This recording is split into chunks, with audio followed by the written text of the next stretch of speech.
Je suis très content d'être là ce soir. Donc on commence toujours comme ça quand on est en politique ou en train de donner un cours. Donc ce soir on va parler de bouddhisme. Alors d'abord, avant toute chose, je vais me présenter un petit peu sans égocentrisme, mais pour dire d'où je parle et pour mettre à plat l'ensemble de mes compétences et ma démarche par rapport aux thématiques qui vous intéressent. Donc moi je suis professeur d'anthropologie, anthropologie sociale et culturelle, c'est-à-dire sciences comparatives des cultures, de la diversité culturelle, à l'université Lyon 2, une belle université de province, un peu loin, mais une belle université de province. Donc dans un département où on déploie des problématiques qui sont des problématiques relativement classiques de l'anthropologie, les transformations culturelles, les transformations sociales, et il y a une histoire ou une généalogie assez ancienne d'ethnopsychiatrie, de relation avec le monde de la psychiatrie et la saisie de la spécificité du culturel, et une autre composante qui est la composante, ce qu'on appelle nous anthropologie de la maladie, c'est-à-dire le fait de travailler avec des médecins, comprendre cette chose bizarre qui s'appelle la maladie en tant que construction mentale, en tant qu'objet social, c'est-à-dire lorsqu'on souffre, on le signale par un certain nombre d'éléments qui sont des éléments morphologiques, qui sont des éléments discursifs, etc. Donc on est dans des sciences du terrain, on est dans des sciences empiriques, et c'est la raison pour laquelle je me retrouve dans une chaire de philosophie, alors que je ne suis pas philosophe. Donc, qu'on soit clair là-dessus, je n'ai pas de compétences en philosophie, ou du moins pas un petit peu qui sont liées à une formation initiale. Ici, on va parler d'anthropologie, bien évidemment en convoquant de la sociologie, en convoquant de l'histoire et de la philosophie lorsqu'il en sera question. Mais la manière de travailler en anthropologie est une manière empirique, c'est-à-dire on part d'abord des comportements, des situations concrètes, des sujets souffrants, et des dispositifs sociaux qui les encadrent. C'est-à-dire on est toujours dans la maladie, dans ce qu'elle est socialisée, dans ce qu'elle s'inscrit dans un répertoire culturel, la notion de souffrance, la notion de soin, etc., qui font appel à tout un tas de développement et de comportements plus ou moins organisés selon le type de situation. Donc voilà, l'anthropologie, j'en discutais il y a déjà très très longtemps avec un philosophe de Lyon d'ailleurs, M. Dagonet, qui malheureusement a disparu depuis. Il disait la philosophie dit ce qui devrait être et l'anthropologie dit ce qui est. Je ne sais pas si c'est juste comme slogan, mais il me paraissait très très intéressant. Alors dire ce qui est, ça ne veut pas dire qu'on a une hégémonie intellectuelle en disant nous parlons de la vraie réalité, pas de modèle de la réalité, mais c'est pour montrer la complémentarité. On est plus du domaine des comportements qui nous font remonter ensuite sur les analyses, les interprétations, et ensuite et seulement ensuite on analyse ces grandes catégories que sont la maladie, le soin, et tout ce qui les entoure. Alors ça, c'était d'où je parle. Ensuite, la deuxième chose, c'est qu'est-ce que je fais. Moi, je suis spécialisé sur les phénomènes de religion, entendu dans son sens très très général. Je me suis permis de commencer. On savait que vous alliez arriver, mais je suis spécialisé sur des phénomènes de religion, donc à partir de différents terrains qui partent du bouddhisme et qui reviennent à l'hindouisme, puisqu'il fut un temps très très ancien où j'ai commencé à travailler sur le bouddhisme de France. Nous étions très très très peu nombreux à cette époque-là, ça s'appelait encore les années 1990. Quand j'en parle à mes étudiants, ils me regardent avec des grands yeux, parce que certains d'entre eux n'étaient pas nés à l'époque où venaient de naître.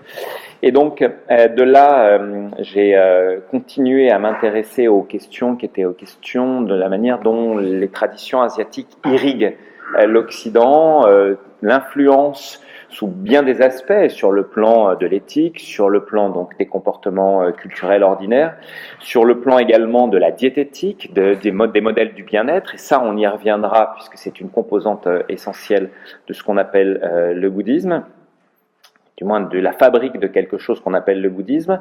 Et puis ensuite, mes pas m'ont amené vers l'Asie. J'avais l'Asie à domicile, ensuite je suis allé rencontrer l'Asie en ses propres terres, donc j'ai commencé à travailler au Népal, chez les Tibétains et les Sherpas, donc du nord du Népal, sur des questions thérapeutiques, puisqu'il s'agissait de la rencontre entre le système de la biomédecine d'importation ou d'exportation apporté par des ONG et des organisations transnationales, et en contact avec les traditions locales. C'est la raison pour laquelle, à d'autres cours, je vous montrerai comment interagissent en contexte occidental, mais aussi en contexte asiatique, la médecine occidentale et la médecine bouddhiste. C'est très important. Une médecine bouddhiste qui est loin d'être pure. Elle est agrégée d'une multitude de choses, de croyances magico-sorcellaires, de croyances chamaniques, de ce qu'on appelle de l'animisme également, donc tout un tas de concepts qui sont très connus dans notre discipline, peut-être qui ont moins de résonance à l'extérieur. Et donc, lorsqu'il y a des dispositifs de soins, lorsqu'il y a des trajectoires de sujets souffrants qui cherchent une solution, qui cherchent un diagnostic, lorsqu'on convoque des étiologies, lorsqu'il y a des nosographies qui s'imposent à la résolution du problème du mal, eh bien, on voit que tout ça c'est très compliqué, que ça s'intègre, que ça fait intégrer plusieurs répertoires qui sont des répertoires praxéologiques, des répertoires de la pratique. On va chercher des pratiques un petit peu partout et des répertoires, donc des étiologies plus théoriques. On va chercher du sens en étant toujours dans le mosaïque, dans le mélange. Donc la médecine bouddhiste n'est jamais pure. Si médecine bouddhiste il y a, je vais revenir aussi sur ce point. Et de là, je me suis intéressé à d'autres choses. J'ai rencontré là-haut le chamanisme, les pratiques magico-sorcellaires qui m'ont amené à commettre un certain nombre de petites publications là-dessus. Donc actuellement, je m'intéresse beaucoup la sorcellerie au mal, mais évidemment, il y a toujours une composante thérapeutique. Donc vous avez bien compris que ici, je ne parle pas d'un point de vue confessionnel. Je ne suis pas bouddhiste, même si pour la pratique, j'ai beaucoup été dans les groupes tibétains, j'ai été converti, j'ai eu ma divinité tutélaire, mon maître, etc. Mais tout le monde savait, c'était le contrat explicite, que j'étais là pour l'étude. Les bouddhistes disaient, bah, si tu es là pour l'étude, évidemment, tu vas devenir un des nôtres. Malheureusement, ça n'a pas marché chez moi. Quand on est très très réticent aux choses de la religion, on est fasciné par la religion, ça devient un superbe objet d'étude, mais absolument pas un objet de foi. Raison pour laquelle, malheureusement ou heureusement, je fais toute ma carrière. Et donc, du bouddhisme, en passant par le satanisme, je suis revenu maintenant à des choses un petit peu, toujours qui traitent de la question du soin, de la guérison, du mal, et aussi jusqu'à un certain point de la médecine, puisqu'actuellement j'ai entrepris depuis quelques années un travail sur des communautés en Inde du Sud, mais des communautés mélangées, Auroville, pour, je ne sais pas si certaines personnes connaissent, voilà. Donc voilà, donc je fais du terrain chez les Aurovilliens depuis quelques années, pour essayer de savoir comment cette utopie qui essaie de guérir le monde continue à se maintenir en tant qu'utopie spirituelle, mais en même temps très très ancrée dans la réalité. Et donc comme je ne suis pas venu parler de moi, mais je suis venu parler du bouddhisme, je vais reprendre donc le premier de ces 5 cours sur la question du rapport bouddhisme à la médecine, en posant non pas les bases du bouddhisme, mais la position actuelle du bouddhisme dans tous les débats autour du thérapeutique. C'est-à-dire qu'on va commencer d'abord par essayer de voir sous quelle forme ce qu'on appelle bouddhisme, ça se donne à voir dans des secteurs ou des segments assez différenciés de notre société, mais aussi bien d'autres sociétés. Ça se répand partout en Europe, en Amérique du Nord, en Amérique du Sud, dans le monde asiatique au sens géographique du terme, c'est-à-dire les ex-pays de l'Est, la Russie. Puis il y a un renouveau du bouddhisme également en Asie même, puisque le bouddhisme est en train de tenter de reconquérir ses propres terres. Donc il y a une véritable offensive mondiale.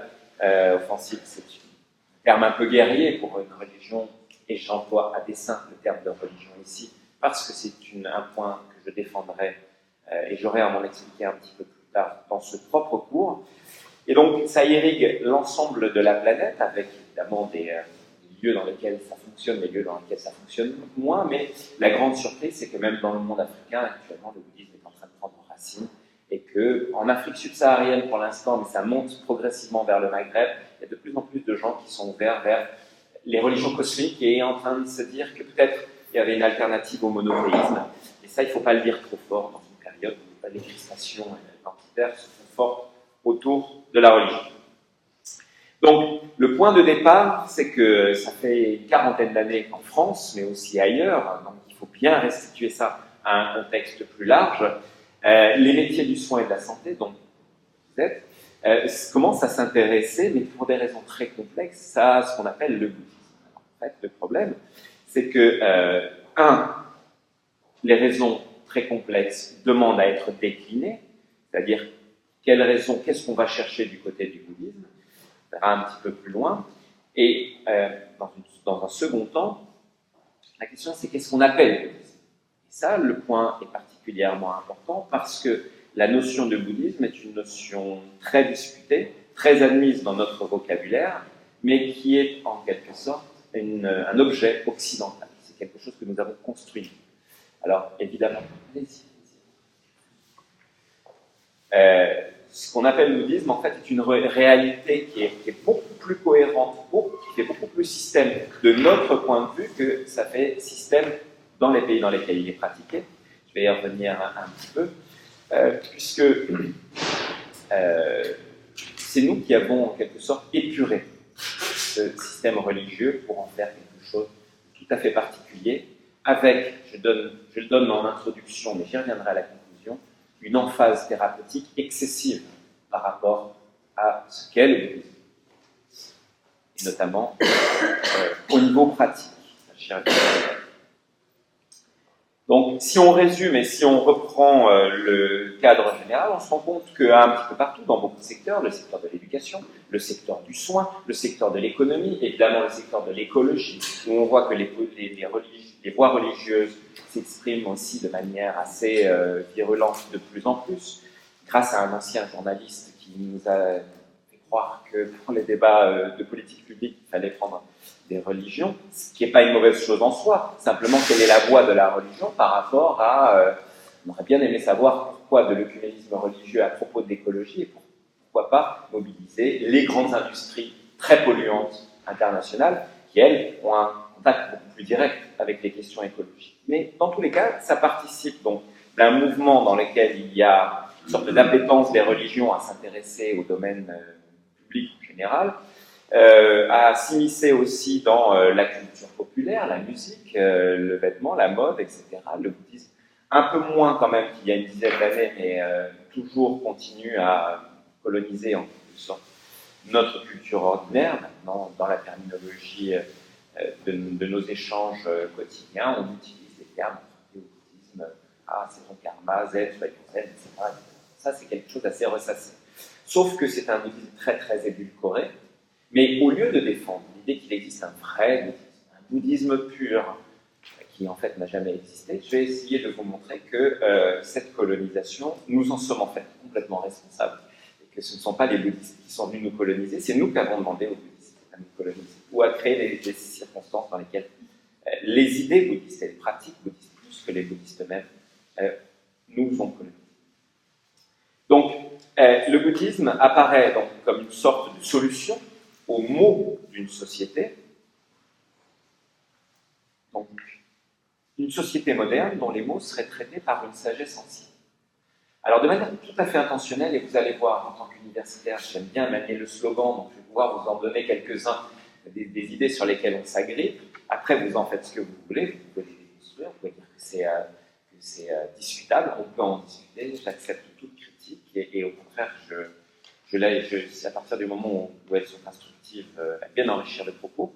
Donc les mots d'une société moderne traitée par une sagesse ancienne, il y a quand même un paradoxe, c'est quand même quelque chose d'extrêmement intéressant de ce point de vue-là. Mais j'allais ajouter à ce slogan, il y a également les mots dans une société moderne. C'est-à-dire les mots de la société, le bouddhisme comme manière de soigner la société qui est en crise. Et donc ça c'est une posture, on dirait une posture éthique en disant le bouddhisme a solution à tout, et notamment à l'ordre social, à la réduction des inégalités, une inégalité également entre genres, entre hommes et femmes, en oubliant que lorsque l'on se penche sur les textes, on se rend compte que le bouddhisme est une religion macho comme toutes les autres religions, incluant l'hindouisme, incluant les religions asiatiques en général. Connaissez-vous beaucoup de grands noms, de grandes prophétesses des religions? Ni ici, ni là-bas. Je suis désolé, mais lorsqu'on regarde bien, et Bouddha avait dit lui-même, que lorsque les femmes rentreraient dans le dharma, c'est-à-dire dans l'ordre religieux, dans l'ordre du monde, lorsqu'elles rentreraient en tant que nonnes dans cette voie ascétique, eh bien, la durée d'existence du monde serait divisée par deux. Donc, mesdames, c'est grâce à vous, en fait, que nous allons être détruits plus rapidement. Félicitations. Vous êtes le vecteur d'apocalypse. Mais bon, c'est une manière d'écrire 6e siècle avant Jésus-Christ quand même. Donc il faut quand même restituer ça à un contexte et essayer de poser la question. Donc il y a quand même un décalage entre les attentes autour du bouddhisme et ce que cette vieille religion qui a traversé les siècles en se transformant de manière assez radicale dans certains aspects, moins radical sous d'autres.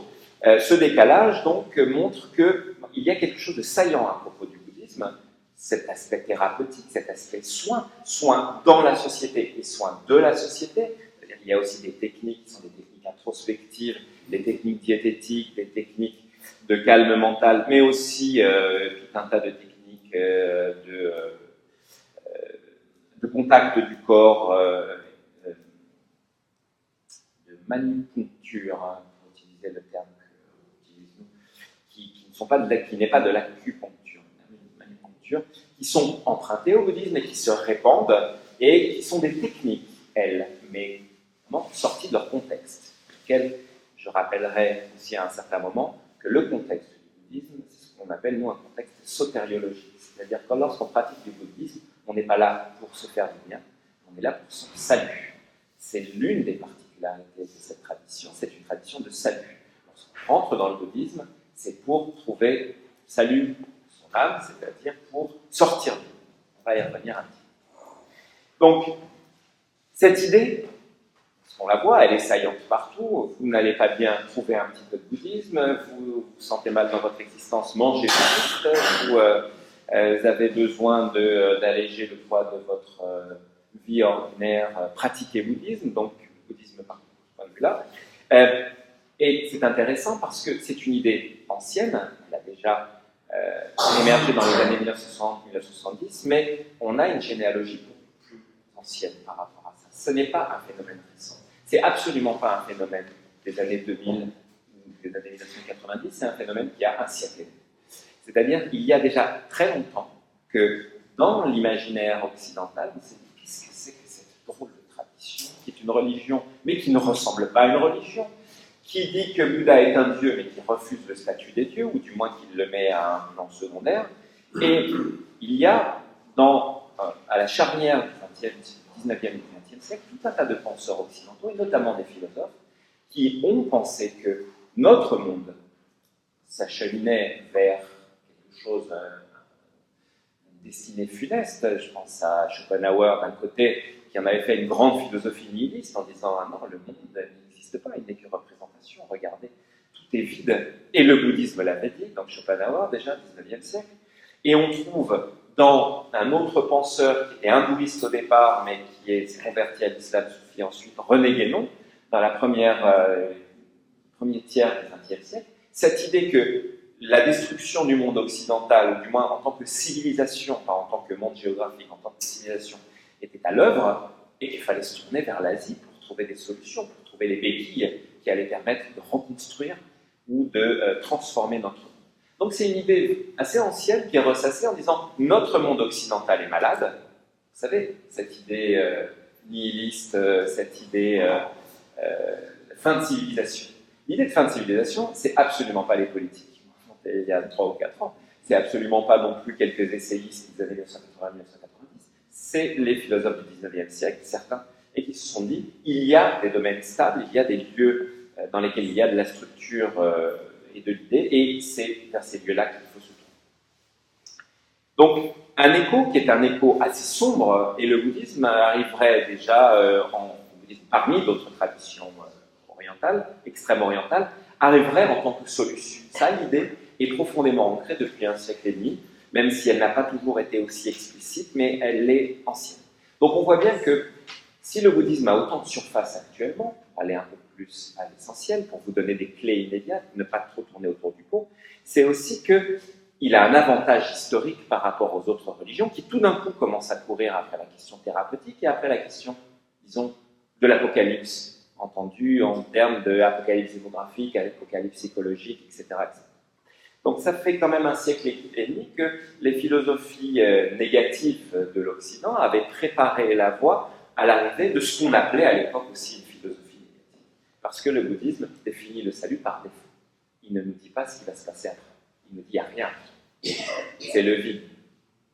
Et c'est donc une philosophie qui pendant longtemps, pendant la première moitié du XIXe siècle, a plongé les philosophes et théologiens dans l'embarras. Qu'est-ce que c'est que ce truc-là? On nous dit, détruisez tout, détruisez le monde, détruisez votre ego et fusionnez avec le monde. Il n'y a rien. Choisissez le nirvana. Nirvana veut dire extinction. Donc c'est pas extrêmement sexy quand même. Une religion, on vous dit l'objectif c'est l'extinction. Donc pris au pied de la lettre et de manière littérale, et au XIXe siècle également, avec une grille de lecture monothéiste, qui nous disait non, Dieu nous propose de paradis, et là il y a une religion cosmique en plus sans Dieu qui nous propose l'extinction, on va choisir entre les deux. Oui, mais on était en phase de sécularisation déjà à ce moment-là, de laïcisation de la société. Et donc, nos sociétés sont des sociétés qui disent on ne veut plus Dieu. Eh bien, il revient en force depuis quelques années, mais jusqu'aux années 1950-1960, à partir du milieu du XIXe siècle et du milieu du XXe siècle, il y avait cette idée étrange que plus Dieu, on allait le remplacer par quelque chose d'autre. Oui, mais chasser Dieu par la porte, il revient par la fenêtre ou vice-versa. Et il vient sous des formes différentes. Il est revenu sous une forme sagesse, spiritualité, éthique, par exemple, ou philosophie, peut-être qu'on l'applique. Donc le bouddhisme arrive à s'installer dans ces philosophies. Il est approprié à ce moment-là, petit détour par l'histoire. Nos philosophes du XIXe et du début du XXe siècle ont installé durablement cette idée que il fallait chercher des solutions. Les monothéismes n'étaient pas une solution. Donc la solution était à chercher du côté de ces religions plutôt sympas qu'on regardait du côté de l'Asie. Sauf que le confucianisme, c'est quelque chose de très chinois, très ancré dans une civilisation collectiviste, une civilisation impériale, difficile à extraire. Alors que le bouddhisme, c'est une religion qui aime bien se promener, qui se greffe sur plusieurs terreaux culturels et qui s'adapte plus facilement que l'hindouisme, par exemple, qui est lié au monde indien et au système de caste, et au confucianisme ou au taoïsme, qui est lié à la pensée chinoise et à l'organisation d'une société impériale. Donc, il y a entre les différentes possibilités, une en particulier qui est beaucoup plus transposable. Et si on regarde bien l'offre de soins alternatifs, ça j'y reviendrai un petit peu plus tard dans le cours, l'offre de médecine parallèle, j'allais dire, qui s'inspire du bouddhisme, il y en a beaucoup plus que celle qui s'inspire du taoïsme, par exemple, même s'il y a quelques dispositifs en France, quelques groupes qui se disent soins taoïstes, etc. Mais par rapport à la surface qu'occupent les bouddhistes, c'est vraiment très, tout à fait petit. Il y a d'autres, dans ce même mouvement, quelque chose qui est, à partir du seconde moitié du XXe siècle, quelque chose qui est lié au retour du corps, c'est-à-dire au retour de la préoccupation du corps. Donc, nos collègues historiens et philosophes, par ailleurs, ont longtemps montré à quel point le contrôle du corps, sous tous ses aspects, la sexualité, la diététique, tous les aspects hygiéniques, ne serait-ce que même les aspects organiques et biologiques, avaient été sous contrôle de la théologie, sous contrôle d'une église qui regardait très jalousement ce que faisaient les gens une fois la porte de leur domicile fermée. Alors, l'avantage du bouddhisme, c'est qu'il ne s'occupe absolument pas de ce qui se passe dans le lit conjugal ni dans la cuisine. Il n'y a pas de diététique bouddhiste, elle a été inventée tardivement, et il n'y a pas de sexualité bouddhiste, sauf le tantra, mais le tantra, c'est une école tardive de l'hindouisme. Faites attention à ça, ça aussi, c'est... Enfin, il y a, mais ça n'a pas la surface, ça n'a pas la détermination que vous trouvez par exemple. Donc un retour du corps, un retour sur les préoccupations du corps, et un retour également du spirituel, entendu ici dans son sens large, c'est-à-dire à la fois mécanisme de la pensée et tout ce qui est de l'ordre, disons, du sacré. On va entendre très très large, allant du surnaturel jusqu'au divin. Le sacré, ça a beaucoup de déclinaisons, beaucoup de combinaisons. Et donc, le bouddhisme profite un petit peu de ça, d'un cadre favorable qui dit on veut de la religion, mais on ne veut pas. On veut de la religion, mais on ne veut pas la religion. On veut du sacré, mais on ne veut pas du divin. Et on veut du sacré qui, en plus, soit en phase avec les préoccupations du temps et en phase également avec ce retour du corps. Je me préoccupe de ma ligne, je me préoccupe de vieillir bien, j'ai peur de la mort. Il y a tout un tas de choses qui, quand on voit dans les sociétés asiatiques en général, ces préoccupations créent le sourire de la part des interlocuteurs qu'on y rencontre dans le bouddhisme. Les gens disent mais la mort c'est normal, c'est naturel et c'est même bien. puisque si vous vous débrouillez bien, vous allez renaître, et ensuite, vous allez pouvoir vous rapprocher bien. Donc, porté par ce retour du corps, ça renvoie, évidemment, je l'ai dit à 3 reprises déjà, mais maintenant je vais refaire une petite généalogie, à cette trajectoire des idées et des pratiques bouddhistes dans notre imagination et dans nos sociétés. Donc c'est nous qui avons fabriqué cette spiritualité sans Dieu à cause d'une erreur faite par des spécialistes qui étaient en train de travailler sur les textes. Et ils avaient trouvé des textes bouddhistes au XIXe siècle en disant « Ah oui, mais alors là, on nous explique savamment que dans tel ou tel courant philosophique, et notamment le bouddhisme qu'on appelle le bouddhisme Theravada, c'est-à-dire le bouddhisme de l'école des anciens, qui se revendique le plus T-H-E-R-A-V-A-V-A, cette école des anciens qui se revendique proche des enseignements du Bouddha et qui nous expliquait que, Dieu n'existe pas, c'est une création de l'imagination, il faut être concentré sur de la méditation et toutes les pratiques de l'ascèse bouddhiste. Et voyant ça, les traducteurs du sanskrit, la langue originale du bouddhisme, et du pali, la langue qui a maintenu les textes bouddhistes au Sri Lanka, parce que le canon sanskrit a été détruit, il n'en reste plus que quelques éléments, il n'est plus complet. On dit, ben voilà, regardez, c'est donné dans les textes. Les bouddhistes disent qu'il n'y a pas de Dieu, donc ils ont raison, c'est une religion sans Dieu. Et cette religion sans Dieu, alors regardez bien, c'est un oxymore, on se casse la tête, c'est quoi une religion sans Dieu?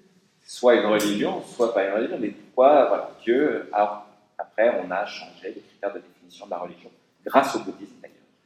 Et donc, d'emblée, il y a une grille de lecture théologique qui a vite laissé place à d'autres grilles de lecture philosophiques. Puis après, on s'est dit, tiens, le bouddhisme, c'est bon. Ça nous dit, tiens, faites attention au corps, concentrez-vous, regardez-vous vivre, soyez dans l'instant, soyez dans l'action. Donc, tout d'un coup, cette attention à l'action que le mouvement mindfulness, d'ailleurs, a largement repris, sécularisé ou laïcisé, et arrive très bien à répandre maintenant, c'est quelque chose qu'on ne trouve pas dans des religions transcendantes où on nous dit la voie divine va dicter ses obligations. Donc une spiritualité sans Dieu ni dogme, qui est contraire aux réalités asiatiques, qui ensuite a laissé place à tout un tas d'interprétations. Et chaque fois qu'il y a eu un changement idéologique, si mineur soit-il, on a une nouvelle interprétation du bouddhisme. Ce qui fait que, en fait, lorsqu'on fait l'histoire des idées bouddhistes en Occident, on est obligé de faire de l'archéologie. On est obligé de reprendre tous les sédiments par lesquels c'est passé. Alors, si on reprend bien, je le reprends rapidement.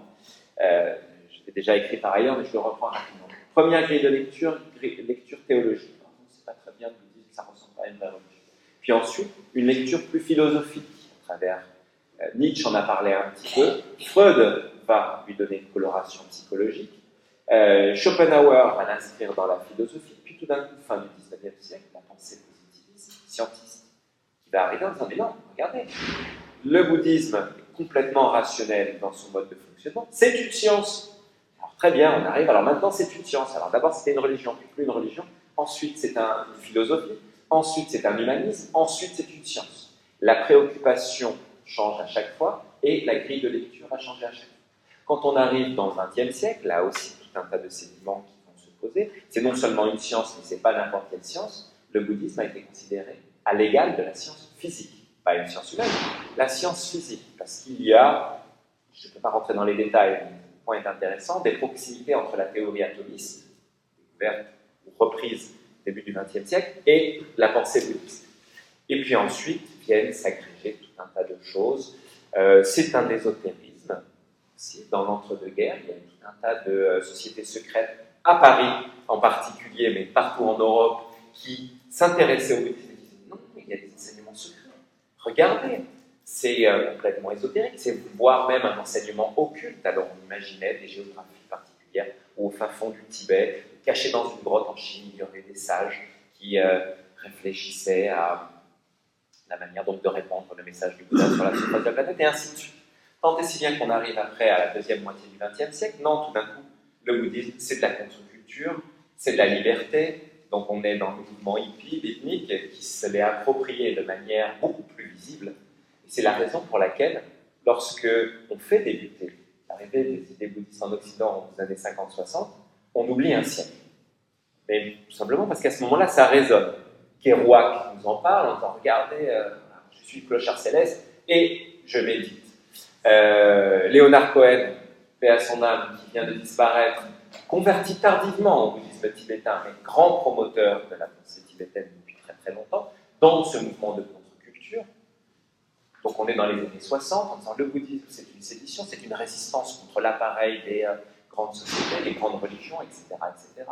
Puis au fur et à mesure on s'achemine vers la fin des années 70, les bouddhistes c'est de moins en moins des communautés de hippies aux cheveux longs qui ne savent pas beaucoup, mais ça devient tout d'un coup quelque chose d'autre. Avec les années 80, ça devient du management, ça devient l'idéal de réalisation de ce que Boltanski a appelé le nouvel esprit du capitalisme, c'est-à-dire cette idée, ok, on va se manager, on va avoir un coach, on va se sentir bien, je vais faire du bouddhisme et ça va faire de moi quelqu'un de meilleur. Pas échapper à la société, mais être dans la société. Donc, le bouddhisme se monte sur des idéaux qui sont des idéaux contre-culturels d'un côté et complètement culturels, ancrés dans les années 80, souvenez-vous, c'était la réussite, les grosses voitures, les grosses montres, dont il paraît d'ailleurs que ça marche encore, et ainsi de suite. Et plus on s'achemine vers les années 90, plus il y a encore d'autres feuilletés comme ça de signification. Tout d'un coup, le bouddhisme commence à devenir une idéologie politique. Dans la résistance par rapport au déséquilibre nord-sud, c'est la voix du sud, les pauvres asiatiques, contre la domination économique et politique du nord. Et puis, ça devient, dans la dernière version, ça devient une économie, une économie alternative. Il y a des modèles d'économie bouddhiste qui sont des économies d'égalité, des économies d'échange, qui sont une alternative au capitalisme mondial, racines de manière complètement localisée. Entre-temps, c'est gender, puisque il y a une tentative d'équilibrer les rapports hommes-femmes, etc. Donc on voit bien que le problème, une catégorie, une multitude de grilles de lecture, une multitude d'interprétations, et quand on arrive dans les années 2000-2010, si vous avez envie, vous, de trouver dans le bouddhisme de la science, de la théologie, de la philosophie, de l'écologie, du gender, ce que vous voulez, vous le trouverez quoi qu'il arrive, parce que chaque couche, c'est maintenu. Et moi, si j'ai envie demain de dire je vais ouvrir une communauté bouddhiste complètement hippie, en contre-culture, ce sera normal. Et les gens diront, mais oui, c'est ça le bouddhisme. Si j'ai envie de faire, comme ça se passe actuellement, de créer des cellules de formation à l'intérieur, de formation au stress, de formation à la gestion, au management bouddhiste, dans les grosses entreprises françaises ou internationales, ça marchera aussi. Donc le bouddhisme, c'est un petit peu la clé pour tout. Mais cette clé pour tout, c'est parce que nous l'avons fabriquée. Alors nous l'avons fabriquée évidemment sur des choses concrètes. Nous l'avons fabriquée sur une connaissance dont j'aimerais reprendre quelques éléments assez rapidement sans trop noyer le poisson, qui est une connaissance qui a une particularité, qu'elle a d'abord été une connaissance des textes. Le bouddhisme, c'est une religion de textes. C'est pas d'abord une religion pratique, c'est pas d'abord le corps. Le bouddhisme, c'est une religion qui est née au VIe siècle avant Jésus-Christ, alors avec des généalogies différentes, une généalogie longue, une généalogie courte, selon qu'on est à moins 583-84 ou moins 500 et quelques. Bref, les spécialistes s'arrachent les cheveux, VIe siècle avant Jésus-Christ. Il se trouve que le VIe siècle avant Jésus-Christ est particulièrement intéressant pour l'histoire mondiale, puisque un tout petit peu plus haut que dans le nord de l'Inde, où est né Shakyamuni, donc le Bouddha historique, il y avait deux autres personnes qui étaient en train d'apparaître. Un qui s'appelait Lao Tse, et l'autre qui s'appelait Kong Tse, aussi connu sous nos latitudes sous le terme de Confucius, et qui étaient les grands maîtres des pensées asiatiques qui allaient révolutionner quand même le monde chinois au nord, sinisé, disons, au nord, et le monde hindouisé au sud. Donc au départ, le bouddhisme naît dans le creuset d'un brahmanisme qui était en train de se transformer et qui allait devenir ultérieurement ce qu'on appelle maintenant l'hindouisme, avec, à partir entre le 9e, 8e et 7e siècle avant Jésus-Christ, tout un tas de textes qui ont été des textes rénovateurs particulièrement intéressants, pour l'histoire des idées en Asie, sont les Upanishads, qui sont des textes dans lesquels il y a une exégèse des grandes idées du brahmanisme et dans lesquels va naître une idée très importante, qui va être l'axe sur lequel le bouddhisme va se constituer, c'est l'idée de salut. C'est-à-dire, auparavant, le brahmanisme, pour simplifier à l'extrême, était une religion sacrificielle, où le brahman est un prêtre qui faisait le lien entre le cosmos et les individus, entre le microcosme et le macrocosme, à travers le sacrifice. Puis au fur et à mesure, il y a tout un tas de grandes philosophies brahmaniques et hindouistes qui se sont déployées, et l'une plus importante, c'est le yoga de Patanjali, qui est l'un des grands textes qui va ouvrir la voie aux techniques de méditation et aux techniques d'introspection. Et ça surfe sur une réforme qui est moins pratique. Le salut, il n'est pas dans la pratique elle-même, il n'est pas dans le rite, il est dans l'intériorité. Cherchez le salut en vous-même. Et ça, c'est ce que les Upanishads vont progressivement, si on suit ce qu'en disent les spécialistes qui ont étudié en détail, hein, pas le grand spécialiste des Upanishads, mais c'est là où va fermenter l'idée de salut, et le bouddhisme va emprunter un concept clé qui est à la base de sa philosophie, c'est le concept de souffrance. En sanskrit, dukkha.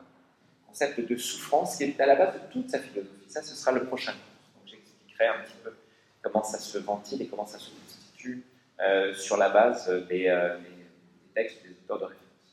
Donc, l'idée de souffrance existentielle, souffrance ontologique, pas la petite souffrance ordinaire, hein, le vrai sujet souffrant, le monde des souffrances.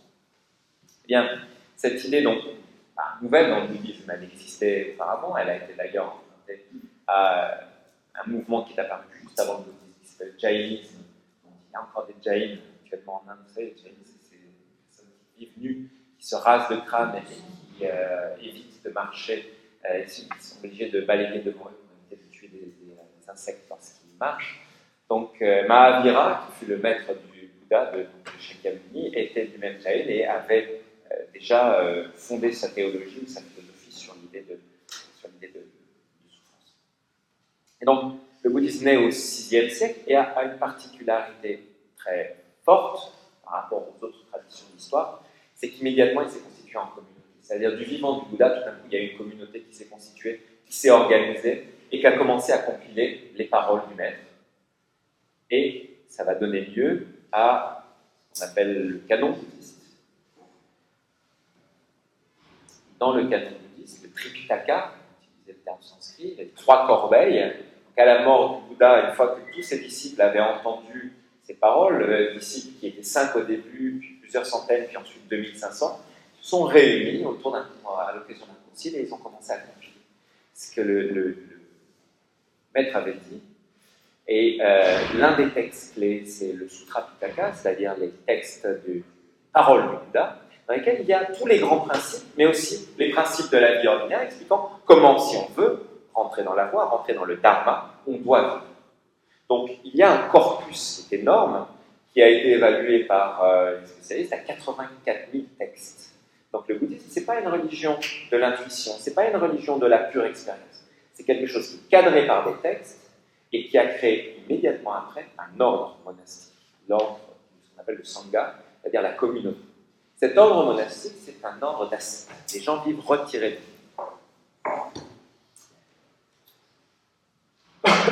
Et cet ordre monastique, donc, cet organisme suivait le Bouddha dans ses pérégrinations. C'est aussi une religion missionnaire. Hein. Le Bouddha se promenait dans la vallée de l'Indus et autour dans le bassin du Gange pour dire voilà la bonne parole, voilà la réalité. Je rentrerai dans les détails sur la théologie. Et par la suite, donc, cette communauté a commencé à faire, comme font toutes les communautés religieuses, à ne pas être d'accord sur le contenu. Ah non, mais le Bouddha a dit que la robe, elle devait être portée sur l'épaule gauche. Mais non, le Bouddha a dit qu'elle devait être portée sur l'épaule droite. Schisme, premier schisme. Donc c'est toujours sur des sujets extrêmement importants, vous avez bien compris. Puis ensuite, ça s'est ramifié en une multitude de schismes, ce qui fait que le monde du bouddhisme n'est pas un monde unifié. Un monde extrêmement diversifié, puisque ça a rayonné après à partir de l'Inde vers le sud. Donc le nord de l'Inde a été colonisé par les bouddhistes, ensuite ils s'en sont fait chasser. Ils ont réussi à s'installer au Sri Lanka, où ils représentent encore une force extrêmement importante du point de vue démographique, sociologique et idéologique.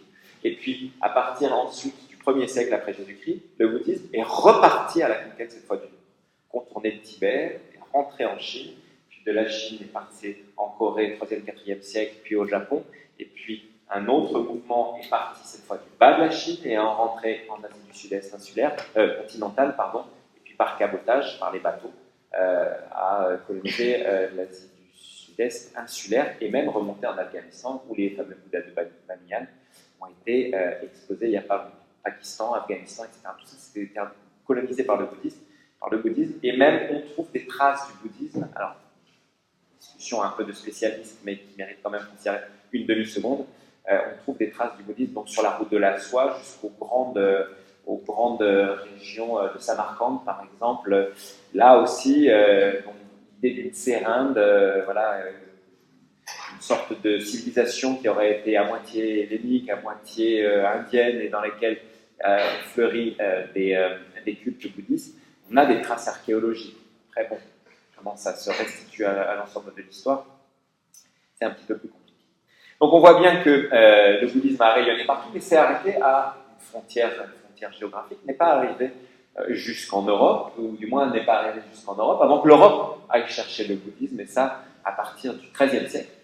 Tout d'un coup, les grands voyageurs se sont dit, tiens, on va aller voir ce qui se passe un petit peu de ce côté-là, et ce sont les grands missionnaires, les grands voyageurs qui ont été dépêchés par la chrétienté.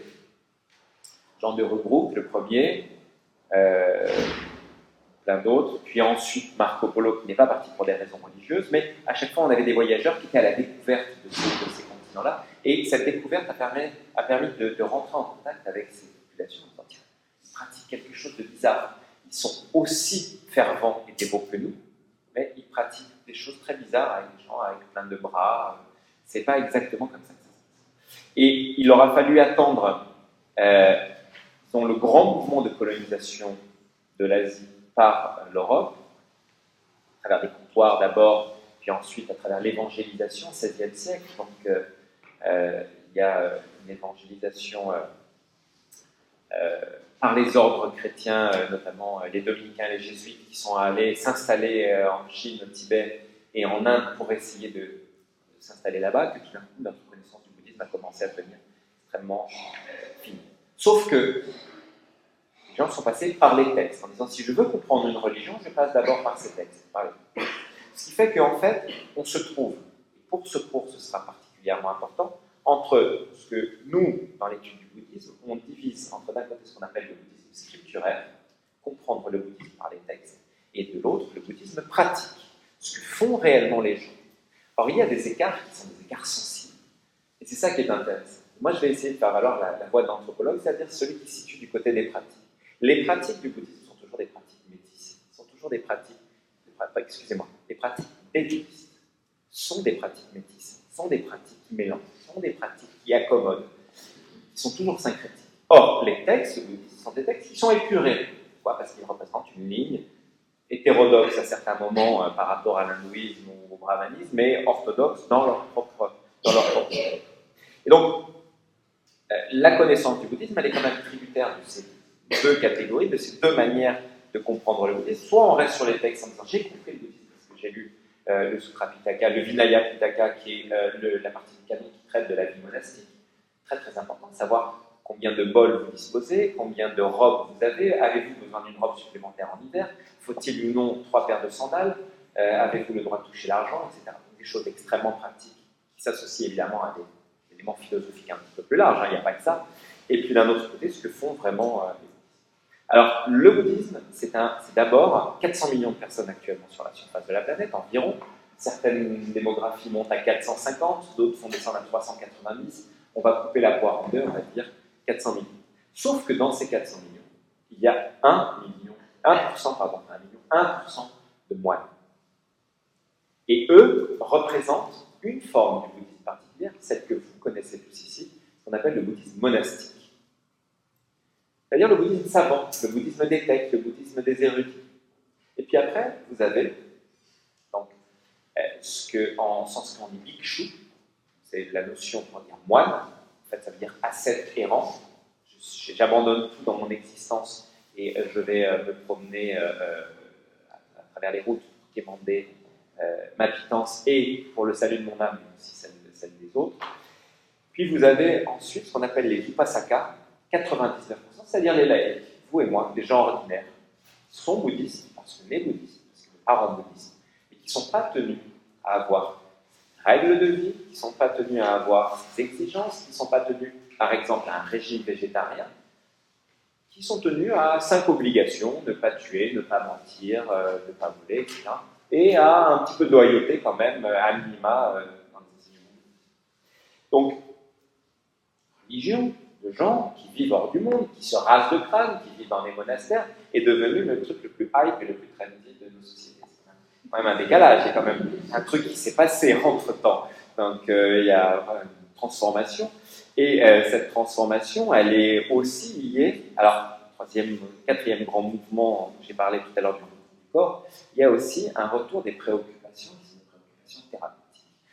On ne m'enlèvera pas de l'idée que si on regarde ce qui s'est passé dans les 50 dernières années, il y a quand même quelque chose qui fait que tout ce qui est lié à la lexicalité du soin, de l'être, du mal-être, du bien-être, etc., s'est déployé de manière exponentielle.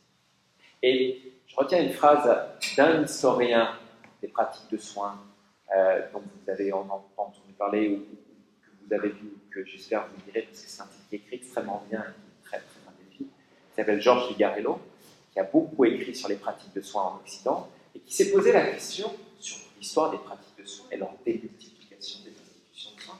Il s'est posé une question que moi je me repose à propos du bouddhisme. C'est est-ce qu'on a plus d'institutions, plus de préoccupations de soins parce que nos sociétés vont moins bien ou parce que nous sommes plus sensibles à la question du soin et du thérapeutique? Ce n'est pas la même chose.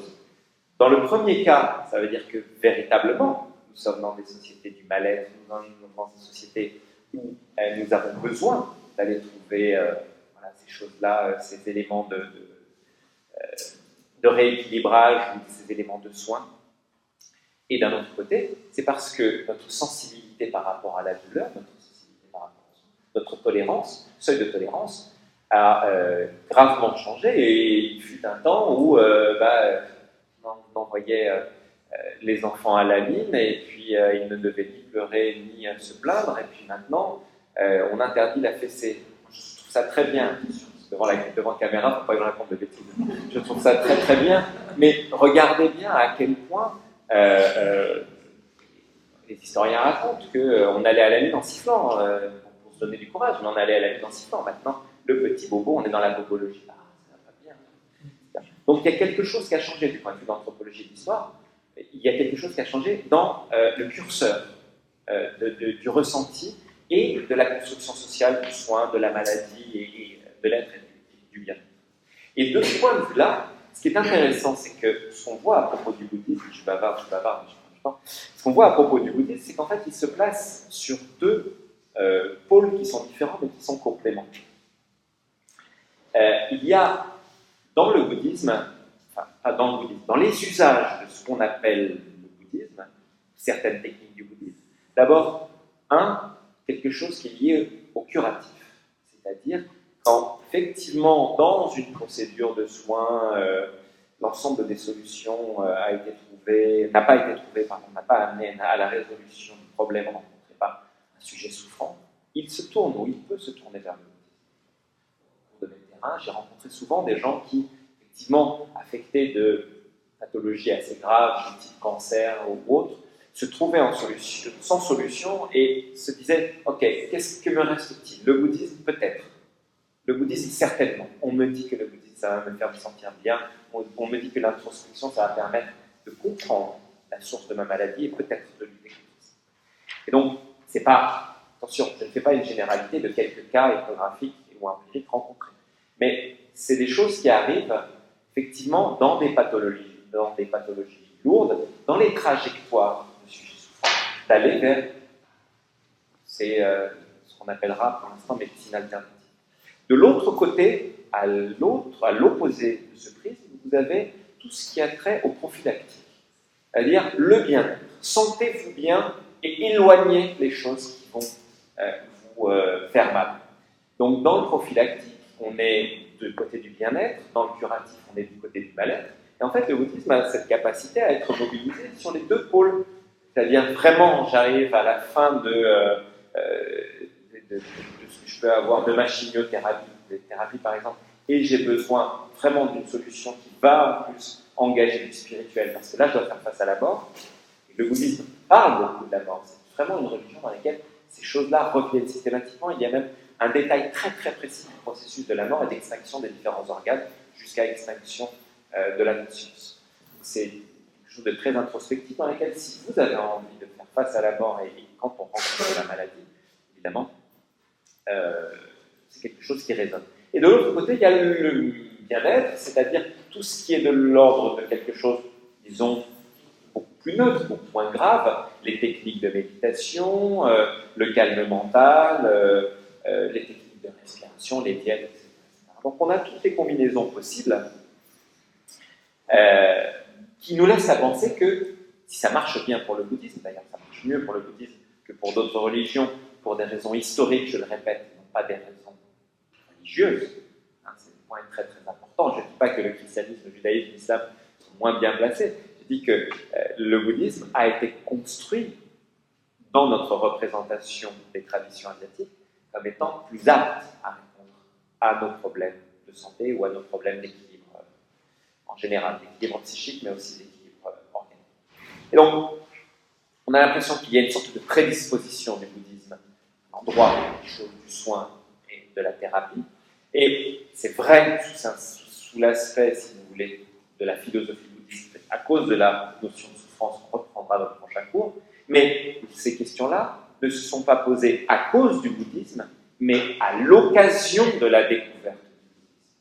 Donc, les préoccupations de soins ont accompagné de manière secondaire, puis même plus saillante, l'appropriation ou le mouvement du bouddhisme taoïste. Donc, il faut faire attention parce que ça nous donne une sorte de saturation de notre horizon en disant bah, le bouddhisme partout sur du bien-être jusqu'au mal-être, c'est véritablement la solution. Alors, c'est là que ça commence à devenir intéressant. C'est lorsqu'on regarde véritablement dans les pratiques ce que font les gens, quels sont les lieux, quelles sont les instances, quels sont les acteurs de ce champ. Et là, on est plutôt vers l'anthropologie, sociologie, donc champ de compétences. On se rend compte qu'il y a quelque chose quand même à signaler, c'est que le bouddhisme, les institutions, les organisations bouddhistes de type monastique qui sont présentes sous nos latitudes, admettent, évidemment, elles auraient tort de ne pas le faire, qu'elles ont des solutions thérapeutiques pour nos sociétés et les maux de la modernité ou les maux de la mondialisation, à l'échelle des individus ou à l'échelle des sociétés entières. Mais d'un autre côté, elles n'affirment aucunement suppléer ou remplacer les médecines officielles qui sont présentes sur notre territoire. Et donc, après je vous donnerai une petite anecdote sur ce qui se passe au Népal, parce que les pauvres médecins népalais, enfin les médecins tibétains, les médecines tibétaines dans le nord du Népal, on commence à en avoir marre de voir arriver des gens qui viennent faire des stages de médecine tibétaine, ils restent là 3 jours, ils apprennent 4 choses, ils reviennent spécialistes de médecine tibétaine formés par le grand maître machin. Et alors, les pauvres Tibétains là-haut dans les montagnes se disent regardez tout l'argent que vous gagnez avec ça. Vous pouvez nous en redonner un petit peu si c'était possible. Et alors, donc, voilà, on fait des grandes tournées, on nous prend des cabinets de médecine tibétaine. Aucune critique contre ça, mais c'est quand même un peu compliqué. Et donc, où en étais-je? Oui, elles ne représentent pas remplacer. Donc, en fait, le problème est le positionnement du bouddhisme sur la cartographie du soin. C'est plutôt, et là maintenant j'y arrive, du côté de ce qu'on appelle les médecines alternatives ou les médecines complémentaires, c'est-à-dire médecine douce. Il y a un vrai problème par rapport à ça, c'est qu'il y a effectivement sur notre territoire actuel des Tibétains, des Chinois, des Vietnamiens qui sont dépositaires d'un savoir médical. Il y a certains savoirs médicaux asiatiques qui sont reconnus officiellement en France. Vous savez très bien que, à l'époque, le ministre Blazy, il y a eu un décret qui a reconnu, par exemple, non seulement l'acupuncture, mais une partie de la médecine chinoise comme étant officiellement de l'ordre de la médecine. Pour tout le reste, je vous rappelle que, vous le savez pertinemment, on n'a pas le droit de pratiquer des médecines qui ne sont pas reconnues par l'État, et donc il y a un péril de pratiquer des médecines qui sont interdites sur le territoire, et les bouddhistes savent très bien qu'ils ne doivent pas le faire, et ne le font pas. Ils donnent des éléments de connaissances, ils donnent des cartes dans lesquelles ils expliquent les processus et les mécanismes de cure ou les principes prophylactiques, mais de diagnostic, d'administration de soins, d'administration également de pharmacopée, parce que ça se fait beaucoup chez les. On n'en fait pas en France, c'est interdit. De la même manière que les médecins asiatiques disent, quand ils sont là-haut, ils disent bon, nous on a le droit de faire sur notre territoire, vous venez, tous les médecins occidentaux nous concurrencer sur notre territoire. C'est de la concurrence déloyale, nous avons des droits et nous avons des règles. Or, du côté des médecines alternatives et des médecines douces, il y a quand même tout un tas de dérives qui sont des dérives liées justement à des exercices non seulement frauduleux, je n'accuse pas le bouddhisme parce que c'est assez rare dans les groupes ou chez les acteurs qui se prétendent bouddhistes, qui sont affiliés à des traditions bouddhistes, mais il y a quand même un peu tout et un peu rien. Il y a des recettes qui sont des recettes dites bouddhistes qui n'en sont pas. Il y a des vraies pratiques de médecine tibétaine ou autres, mais qui pratiquées dans des contextes qui sont des contextes discrets, familiaux ou secrets. Parce qu'après, je vais revenir ensuite sur les pratiquants. Et donc, on est dans un espace qui est un espace plutôt flou, un espace plutôt opaque, des médecines complémentaires. Ces pratiquants affirment pratiquer la médecine et n'ouvrent pas cabinet avec pignon sur rue, ou rarement. Et donc, ça reflète, c'est là que ça commence à devenir intéressant, un positionnement qui est un positionnement double du bouddhisme dans notre paysage culturel et social. Le bouddhisme, les organisations bouddhistes, se positionnent à la fois du côté des non-religieux. Ah non, nous ne sommes pas une religion, nous sommes une sagesse, une spiritualité. D'ailleurs, regardez ce qui se passe le dimanche matin sur notre télévision française. Il y a une terminologie qui est une terminologie contradictoire. À l'occasion des émissions religieuses, il y a une émission qui s'appelle Sagesse bouddhiste, où on passe notre temps à expliquer que le bouddhisme n'est pas une religion. Okay. Si ce n'était pas une religion, pourquoi passer dans les émissions religieuses? D'abord, je suis en face. Pour moi, c'est une religion, ça en a toutes les caractéristiques. Il y a du sacré, il y a du dogme, il y a de la mythologie, et il y a une théorie de l'univers et une théorie de la mort. Donc, ça représente une véritable religion qui a surtout un culte. Donc, ces éléments suffisent à une définition à minima. Mais beaucoup de mouvements bouddhistes ou d'adeptes bouddhistes disent non, on ne veut pas être du côté du giron des religions, puisque la religion est considérée comme obsolète, dominante, complètement aliénante. Vous savez, c'est les monothéistes qui nous disent ce qu'on doit faire, etc., sous faire de l'autorité de Dieu, l'autorité de la transcendance suprême. Dans le bouddhisme, c'est beaucoup plus centré sur l'individu, c'est beaucoup plus centré sur l'introspection, c'est beaucoup plus centré, c'est leur conclusion, sur le libre arbitre, et donc on refuse. Donc on va se positionner de ce côté-là. Alors lorsqu'on est du côté des spiritualités, on est du côté également du flou, parce que du côté des spiritualités, il y a aussi des mouvements. Il y a quelques années, le rapport Geste-Guyard de 1995, puis la Mivilude maintenant, appelle des sectes. Et il y a tout un tas de dérives qui ont entaché, qui ont éclaboussé des organisations. Peu, mais suffisant quand même, ces affaires pour qu'on puisse les noter, qui ont montré que de temps en temps, un petit gourou, dans sa localité, avec sa communauté, s'affirme dépositaire d'enseignement bouddhiste et va organiser une sorte de ritualité, une sorte d'espace complètement clos dans lequel il va décrypter un certain nombre de pratiques ascétiques s'appliquant aux dames en particulier et aux enfants. Il y a quelques dérives, des dérives économiques, des dérives d'abus sur personne, qui sont, une fois de plus, je le répète, minoritaires, mais en même temps suffisamment significatifs pour voir que ce positionnement est un positionnement quand même un peu problématique. Et bien c'est la même chose du point de vue de la médecine. Ça se prétend complémentaire, alternatif, soft, du côté flou de la médecine, pas du côté de la médecine d'hôpital, d'institution, etc. Mais d'un autre côté, les mêmes organisations, enfin, les organisations bouddhistes disent non, non, regardez, nous cherchons la reconnaissance institutionnelle. Il y a d'ailleurs 8 congrégations tibétaines qui ont été reconnues par le ministre de l'Intérieur, parce que le secrétariat occulte, qui dépend du ministre de l'Intérieur, reconnu comme congrégation religieuse, comme les congrégations religieuses chrétiennes, on rappelle. Et donc, de l'autre côté, on a officialisation. Donc le bouddhisme est à la fois une religion et une non-religion, par définition. C'est-à-dire que ça apparaît comme un culte, mais qui refuse de se dire, de donner une relation divine. Mais dans sa position sociale, dans la manière dont elle essaye de se positionner dans une société laïque comme la nôtre, elle dit bah oui, mais nous, regardez, on est laïque, profane, séculier, regardez, on est au niveau de ce que veulent les gens, on est complètement en phase avec la modernité, on est complètement en phase avec la laïcité. D'un autre côté, il y a un positionnement qui est un positionnement religieux en disant non, nous sommes une congrégation, nous sommes un ordre, nous avons des espaces monastiques. C'est pas contradictoire, hein, c'est juste le paradoxe, l'un des nombreux paradoxes du positionnement double du bouddhisme. C'est pas le seul dans cette situation, dans notre société. Donc, pas religion, mais religion, pas médecine, mais en même temps médecine. Alors, c'est là que ça commence à devenir intéressant. Je vais vous donner un autre slogan.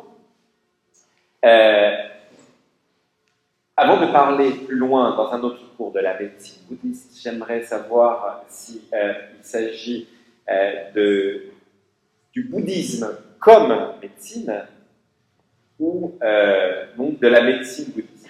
C'est-à-dire il y a plusieurs statuts à donner. Donc je reprends cette opposition, la médecine bouddhiste, bouddhique, l'adjectif se décline sous les deux formes, ou le bouddhisme comme médecine. C'est-à-dire, soit il existe à l'intérieur du système du bouddhisme des éléments qui sont des éléments strictement consacrés à la question du diagnostic, de l'étiologie, des nosographies, de la prise en charge du soin, etc., avec des appareils spécifiques. Donc, par exemple, chez les Tibétains, on sait que ce qu'on appelle la médecine des Amchi. Amchi, c'est le nom du médecin tibétain de base. Donc, le Amchi n'est pas un lama, c'est pas un moine. Il peut avoir été un moine, il est souvent formé au même texte, mais il est, lui, pratiquant de médecine. Donc, il y a quand même quelque chose d'un peu flou, c'est-à-dire lorsqu'on regarde du côté de l'Asie, on se rend compte que le bouddhisme est un système religieux très composite, très mélangé, etc., comprenant des sous-systèmes, et notamment un système thérapeutique, décliné sous des formes différentes, selon qu'on est au Vietnam, en Chine, au Japon, au Tibet ou ailleurs, et que quand on regarde la manière dont le bouddhisme arrive en Occident, on a tendance à généraliser en disant bah, si on pratique le bouddhisme, donc tout est thérapeutique dans le bouddhisme. C'est la raison pour laquelle je vous invite à réfléchir sur cette opposition, c'est-à-dire la médecine bouddhiste et le bouddhisme comme médecine. On a tendance à croire, donc, évidemment, que tout dans le bouddhisme, parce que ça participe d'une confusion ou d'une fusion entre le religieux et le thérapeutique, tout dans le bouddhisme a vocation à se situer du côté de la santé. Ce qui n'est pas vrai. Ce qui n'est pas vrai du tout. Il y a un certain nombre de pratiques qui sont des pratiques strictement dévolues à la question du soin, où l'objectif, justement, c'est à l'appui d'une théorie organique, à l'appui de modalités de diagnostic précises, la prise de pouls, le contrôle des yeux, le contrôle de la langue, etc., le contrôle de l'urine, qui sont beaucoup, d'un certain nombre de pratiques. Alors, il y a des pratiques qui commencent à arriver maintenant sous de latitude, mais qu'auparavant, on ne répandait pas beaucoup. Donc, ce qu'on voit beaucoup chez les Tibétains, c'est la moxibustion, par exemple. C'est quelque chose de très, très, très pratiqué. Bon, quand on dit médecine tibétaine, on s'imagine toujours que c'est des choses liées à l'introspection, à la méditation. Non, non, il y a des saignées, il y a tout un tas de choses qui, vous verrez dans les prochains cours, vont vous rappeler des choses, puisqu'on est dans une médecine morale relativement classique dans l'histoire de la médecine. Donc, la médecine bouddhique, donc un sous-système, et le bouddhisme comme médecine, donc cette capacité qu'on a à généraliser, qui font que, en fait, il y a un flou qui est entretenu par les bouddhistes eux-mêmes en disant oui, mais si vous pratiquez le bouddhisme, ce sera bon pour vous.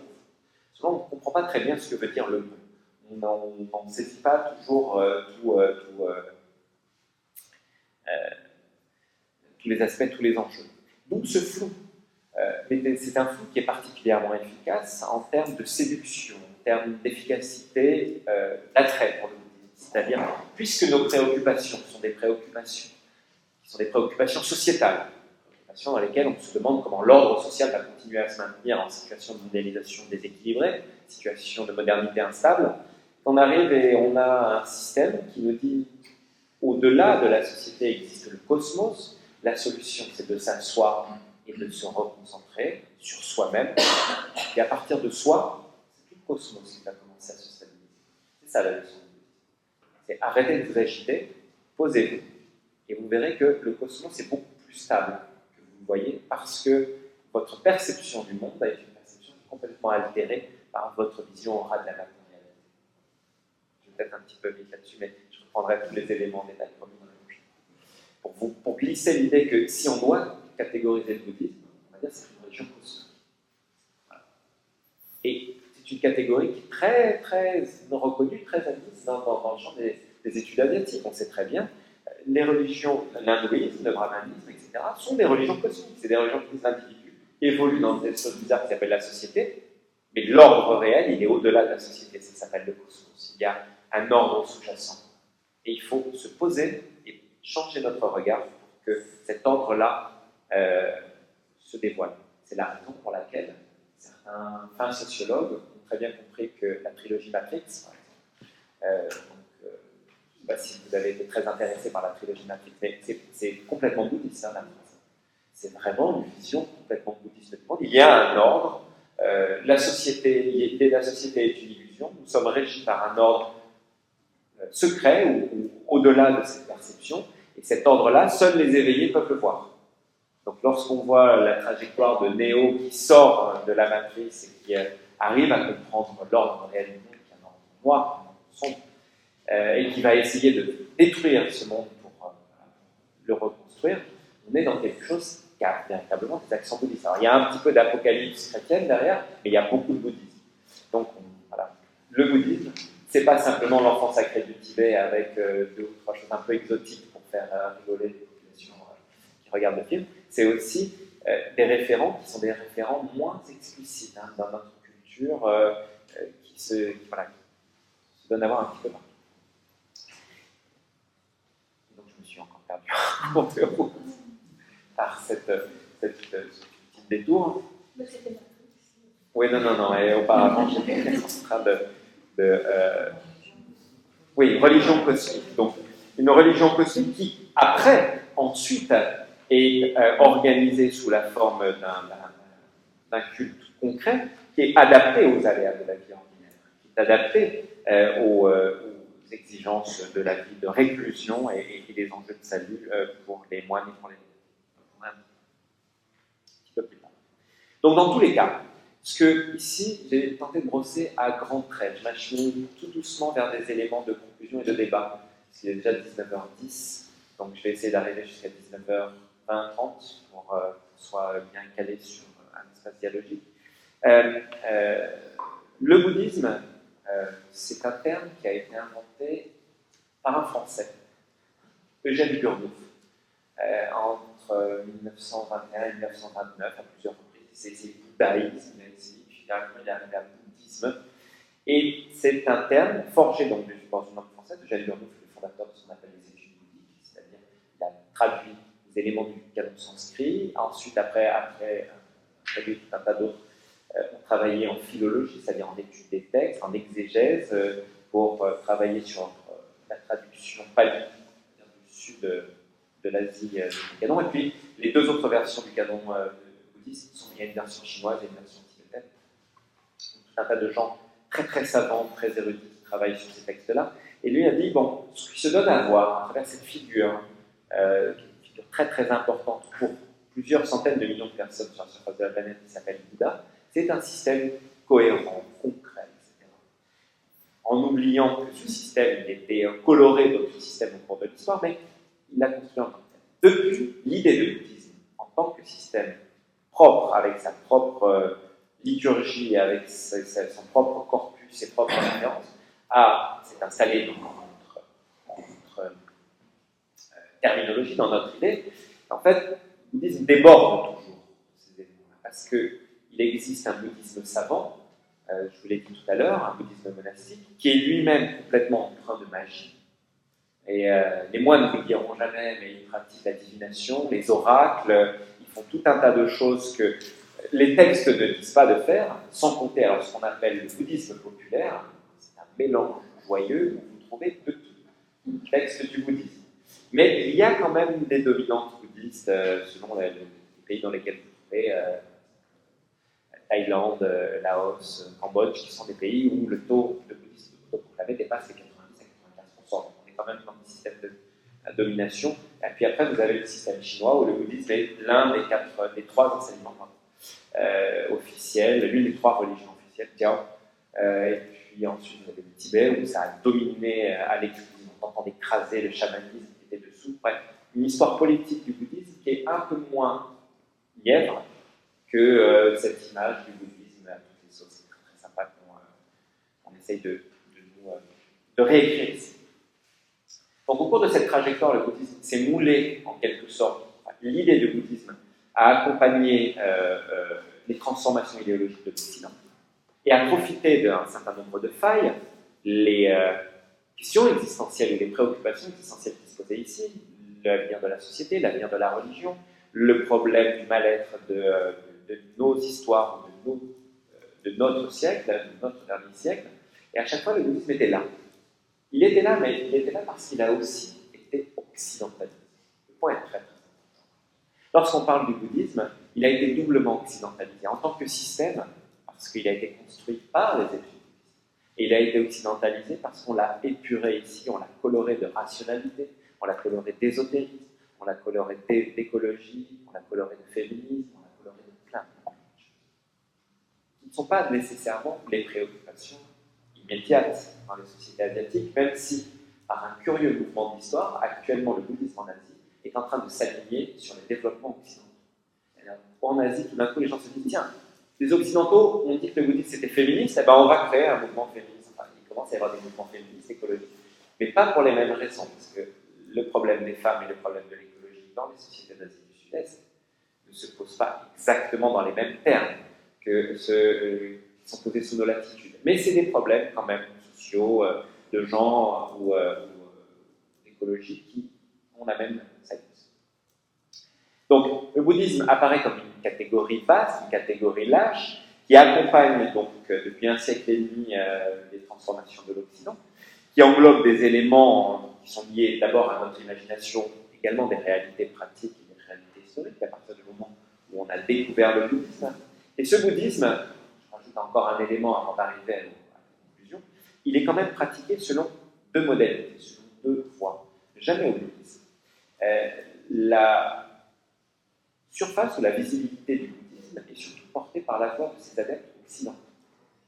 C'est bien que certains promoteurs très en vue du point de vue du cinéma, du point de vue de la musique, etc., de la philosophie ou de la littérature, disent « Moi, je suis bouddhiste. Moi, j'aime le bouddhisme. Je me sens bouddhiste. » Même Claude Lévi-Strauss, anthropologue français qui s'était promené en Asie, pas vraiment un spécialiste du chant, s'était lui-même autoproclamé bouddhiste, proche du bouddhisme, tout simplement parce qu'il trouvait que sa philosophie anthropologique très nihiliste, à la Schopenhauer, disons, ressemblait un petit peu à la philosophie bouddhiste. Donc d'un côté, on a ce qu'on appelle le bouddhisme qui est converti, même si tout le monde n'est pas exactement converti. Il y a des degrés de conversion, il y a des mécanismes, des procédures de conversion qui sont différentes selon la tradition. Vous êtes dans une tradition tibétaine, dans le zen japonais ou vietnamien, qui ne sont pas exactement les mêmes. Il y a des pionniers un petit peu plus bas en France, où Thich Nhat Hanh, qui est le grand maître du zen vietnamien, organise des communautés qui sont des communautés laïques, mais ils organisent sous une forme monastique. Il y a tout un panel de nouvelles formes du bouddhisme qui s'inspirent du bouddhisme traditionnel. Puis il y a des lieux dans lesquels vous devez absolument être converti pour avoir accès aux enseignements, accès aux pratiques, et d'autres qui sont beaucoup plus. Donc quand on utilise conversion, ici, c'est une réalité que des gens se convertissent. Mais on dirait plutôt un bouddhisme d'adhésion, un bouddhisme électif, pour essayer d'égrener l'ensemble des manières de se rapprocher, de se sentir dans le bouddhisme, à côté ou proche du bouddhisme. Puis n'oublions jamais, il y a l'autre bouddhisme. Le vrai, en termes de surface, le premier, c'est les convertis, c'est en France 150 personnes. Ouais, 200 000 personnes maximum, et encore, les statistiques, on n'en a pas de fiable, on a un peu n'importe quoi. Puis vous avez derrière 450 000, 500 000 personnes qui sont des gens qui viennent d'Asie. Et pour lesquels le bouddhisme est une composante essentielle de leur patrimoine culturel, de leur héritage. Mais ils sont bouddhistes et ils sont quelque chose d'autre. C'est-à-dire ils charrient avec eux, à l'occasion d'une migration, à l'occasion d'un déplacement forcé, charrient avec eux donc les éléments de culture qu'ils tentent de retransposer. Alors, là aussi, on a une histoire de la transposition du bouddhisme que nous on appelle le bouddhisme ethnique, c'est-à-dire le bouddhisme natif, le bouddhisme hérité. On ne va pas vers le bouddhisme.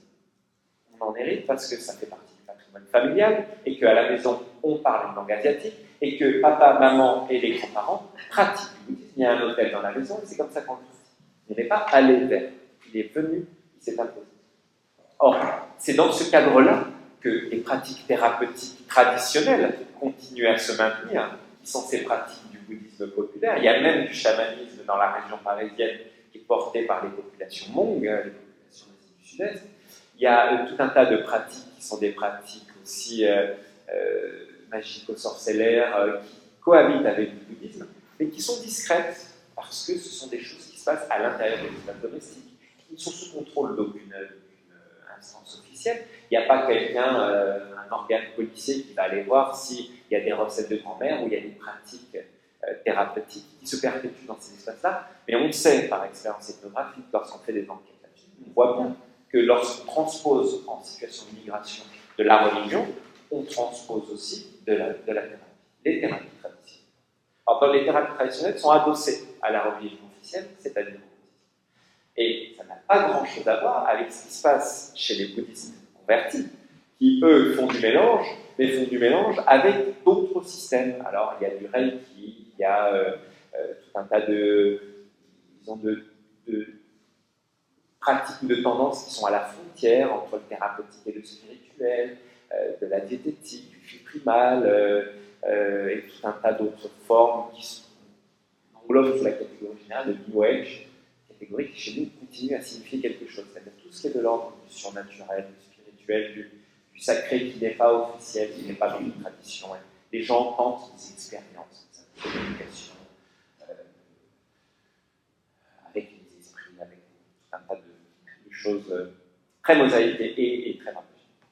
Et donc on voit bien à quel point, dans les deux cas, ce qui est pratiqué au titre du thérapeutique dans le bouddhisme des convertis et dans le bouddhisme asiatique, le bouddhisme dit ethnique, c'est aussi là de l'ordre de l'amalgame, du mélange, de l'association entre les systèmes, pas pour les mêmes raisons, pas dans les mêmes. C'est pour ça que c'est une invitation, ce premier cours, à essayer de voir la cartographie, ce qu'on appelle le bouddhisme, les espaces dans lesquels il y a des pratiques qui sont à la fois religieuses et thérapeutiques, ou religieux-thérapeutiques, c'est-à-dire qui sont complètement mélangées ou qui sont simplement adossées l'une à l'autre, et voir les contextes de signification.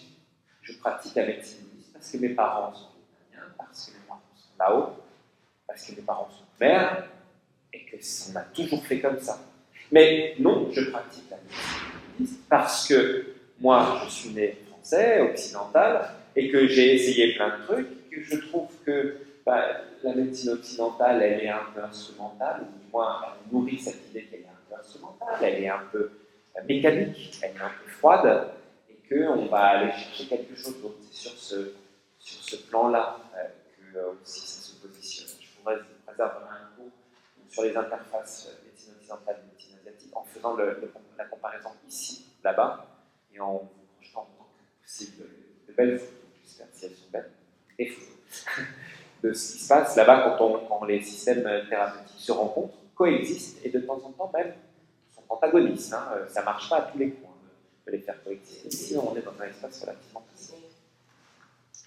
Donc on voit bien à quel point il faut un petit peu rentrer dans le détail, égrener le cours de l'histoire, faire une cartographie précise, qui fait quoi au nom du bouddhisme, comment on a constitué la catégorie du bouddhisme et sur quel arrière-plan idéologique ou historique cette catégorie est devenue signifiante, etc.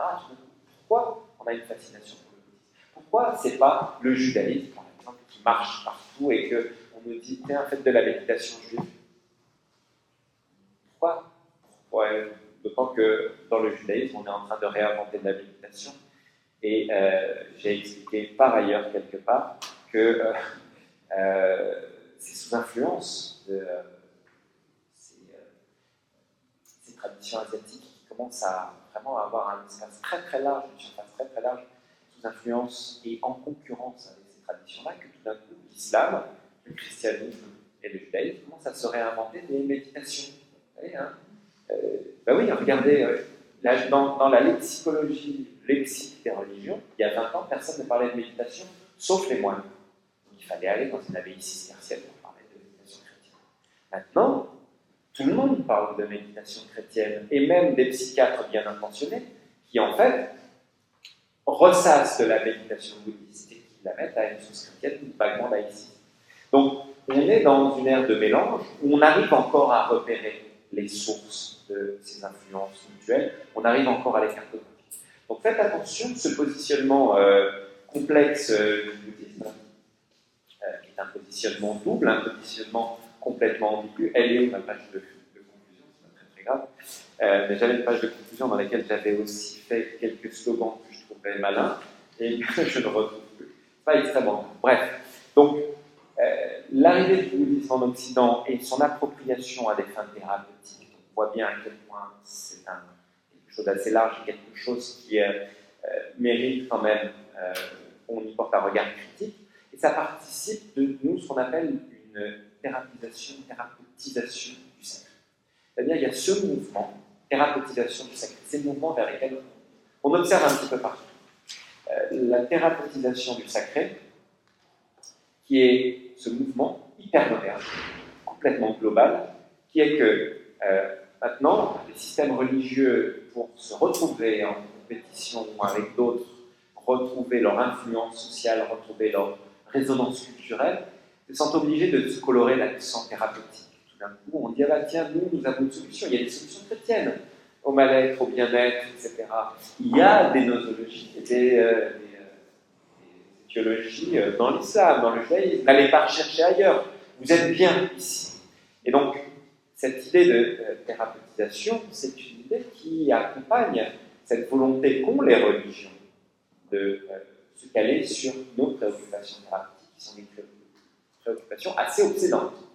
Une fois de plus, dans ce continuum qui va du bien-être jusqu'au mal-être, ou qui va du bien-être jusqu'à la maladie au sens plus organique. Et d'un autre côté, on a ce que, alors les sociologues ont telle capacité à créer des néologismes extrêmement compliqués à prononcer, une religionisation du thérapeutique. Je l'emprunte à un sociologue américain, Roland Robertson, religionization. Mais lui, il en parlait à propos du politique, qui est le mouvement opposé mais complémentaire au premier, qui est que la médecine, regardez bien, se pratiquait officielle, s'entend un système biomédical défendu par l'OMS pendant des années, mais fin des années 70, déjà, ça commençait un petit peu à dire oui, mais les médecines traditionnelles, il ne faudrait pas trop les écraser. Lorsqu'on regarde les textes produits par l'OMS à chaque fois, on arrive finalement à la déclaration de 2000, puis à la déclaration de 2002, qui me dit mais non, les médecines traditionnelles étant pratiquées par 80% de la planète, elles ont, plus de surface, elles ont plus de légitimité. Donc la médecine, la biomédecine doit aider les médecines traditionnelles, incluant évidemment dans bon nombre de cas, voire dans la quasi-totalité, les médecines religieuses, les médecines teintées de religion, on doit les aider à se relégitimer. On est passé dans une phase d'hégémonie de la biomédecine qui avait des solutions, mais des solutions très médicales par rapport aux problèmes des épidémies, aux problèmes du soin, aux problèmes de l'hygiène, etc. Et puis tout d'un coup, on nous dit, ah ben non, même l'OMS nous dit, ben non, regardez, les médecines traditionnelles doivent retrouver leur place et on doit faire de la place à la médecine religieuse. Il y a même quelque chose qui est en train de se passer depuis quelques années. Même les instances internationales sont pour la promotion des médecines religieuses.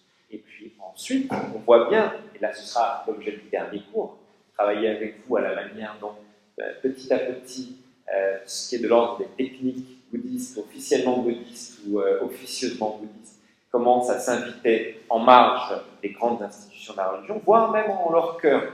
Et il y a donc voilà, tout un tas de dispositifs qui sont en train de se constituer. Il y a quelque chose, ce thème qui m'intéresse maintenant depuis quelques années, semble s'accélérer une dizaine d'années. Carrière universitaire, c'est curieux quand même.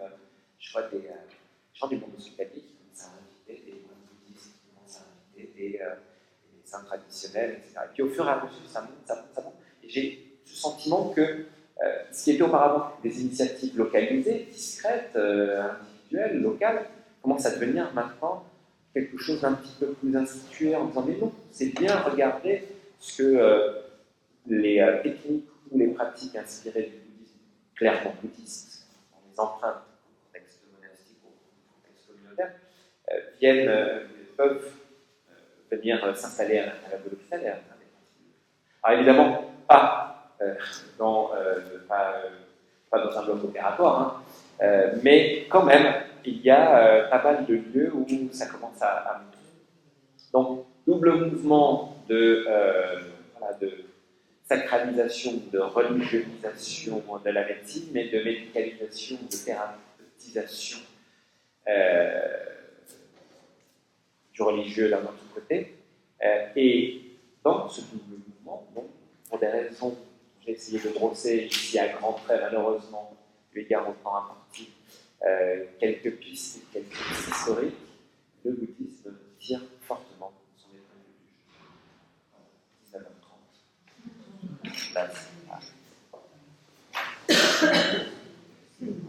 Maintenant, vous pouvez poser des questions, même les plus.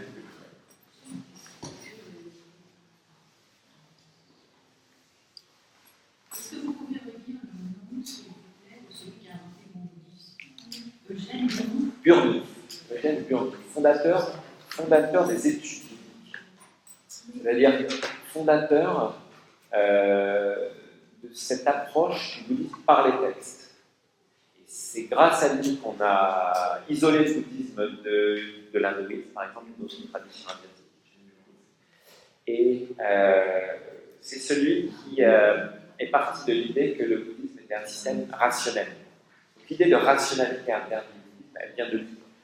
Il n'en avait pas une forme ou un système très logique, très cohérent, très bien organisé, parce qu'il était sur les textes. Les textes sont toujours logiques, en expliquant voilà un principe ontologique, quelle est la nature du monde, voilà ensuite comment ça se traduit dans la manifestation concrète, et voilà quelle est la forme de médiation à avoir avec cet esprit, ce Dieu, cette force, etc. Mais au départ, il était quoi comme formation? Et c'était pas médecin? Non. Philosophe? C'est partie de ces gens du 19e siècle qui avaient des formations multiples, c'était littéraire, un peu formé à la théologie, un peu formé à. Et c'est lié aussi à un mouvement qui commence à partir du XVIIe siècle de manière timide, qui s'installe au XVIIIe siècle, c'est la connaissance des sociétés asiatiques par les textes. On avait tout le mouvement des chaires de langue et civilisation qui commence à s'installer de chinois.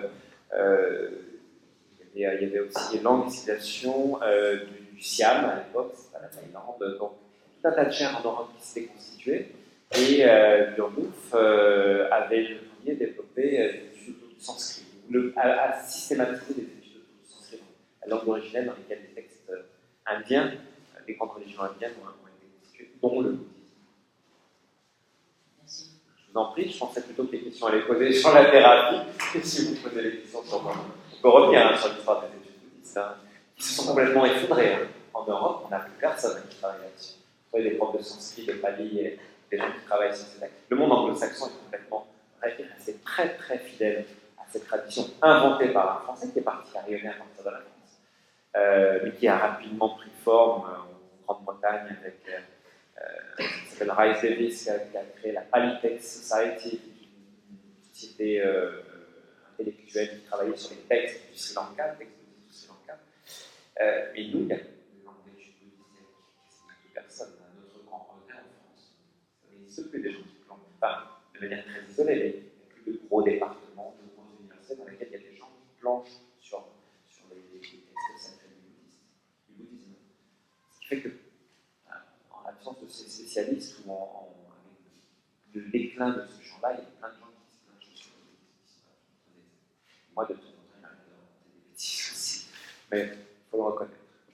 Est-ce que dans ces pays-là, justement, la médecine traditionnelle arrive à se maintenir par rapport à l'Occident? Parce que les gens voyagent et les antibiotiques peuvent être sensibilisés à d'autres formes de thérapie. Est-ce que ça tient encore le coup, notamment par rapport au cancer, et comment cette médecine traditionnelle agit? Ce sera l'objet d'un prochain cours. Pas tout dévoiler maintenant, c'est dommage. Ce sera l'objet d'un prochain cours. Disons que, grosso modo, on était parti. Alors, vous savez, on est dans une période qu'on qualifie dans notre discipline de post-coloniale. Vous savez, l'Occident se fouette lui-même en disant que ça fait du mal au monde, et c'est vrai, plein d'aspects. Et dans ce mouvement post-colonial, il y a une remise en question de l'Occident et de son rayonnement. On ne connaît pas très bien les frontières pour ne pas arrêter de bouger au cours de l'histoire. On ne connaît pas non plus très bien si on fait la caractéristique. Ce qu'on appelle l'Occident a rayonné ses modèles économiques, ses modèles sanitaires, ses modèles politiques. Et jusqu'à une période récente, et curieusement, les transformations politiques ou idéologiques de l'OMS accompagnent ce mouvement de décolonisation. Décolonisation s'entend des idées, des esprits. On a cru que la médecine occidentale, à partir du moment où on l'implantait dans un pays, elle aurait un pouvoir arrasant sur les cultures et sur les pratiques thérapeutiques locales. Ça, c'était vrai dans les premiers temps. En fait, on a un modèle qui est un modèle dynamique sur lequel je reviendrai un petit peu plus tard pour observer un peu de surprise quand même dans le cours. On a un modèle dynamique qui montre que, dans un premier temps, lorsque vous installez un système biomédical dans un pays où il n'existait pas, ou alors où il était très secondaire par rapport à d'autres, à partir du moment, attention, où il est porté par des institutions puissantes, pas simplement une ONG pour un dispensaire puis après qui se bat. Parce que dans les Hautes-Vallées du Népal, si vous savez le nombre de dispensaires qui ont été créés, chacun met son nom, en général français, anglais, australien, etc. Puis il n'y a personne dedans. Et à quoi ça sert d'avoir construit 6 dispensaires dans un village, alors qu'à 4 villages de là, il y a plein de gens qui souffrent, il y a 0 dispensaire. Tout simplement parce que ce village-là était sur une route touristique, que les types se baladaient, ah tiens, j'ai une ONG, je vais faire un dispensaire. Il y a des logiques qui sont complètement contradictoires, et donc, disons, à partir du moment où c'est porté par des institutions et où c'est promu, et vraiment, il y a un maillage du territoire avec des acteurs, avec des institutions, avec des médicaments, etc., il y a un pouvoir un peu arrasant au début. Tout d'un coup, on s'est rendu compte qu'une situation d'écrasement ne crée pas la disparition de la tradition, mais crée au contraire la volonté de la tradition de se reconstituer, crée des résistances. Et maintenant, partout où on a vu la biomédecine s'installer, partout, pour ces raisons de concurrence entre biomédecine et médecine locale, ça reprend en force. Voire même, les médecines locales tentent de s'approprier le modèle de la médecine occidentale pour regagner du terrain. Tant et si bien que la dernière fois, j'étais dans le nord du Népal, 3200 mètres d'altitude, des régions qui sont suffisamment boisées, suffisamment démographiquement étendues pour qu'il y ait du monde et que ça justifie une enquête. On n'était pas dans le haut du Himalaya où il n'y a plus que des truckers et des alpinistes qui s'installent.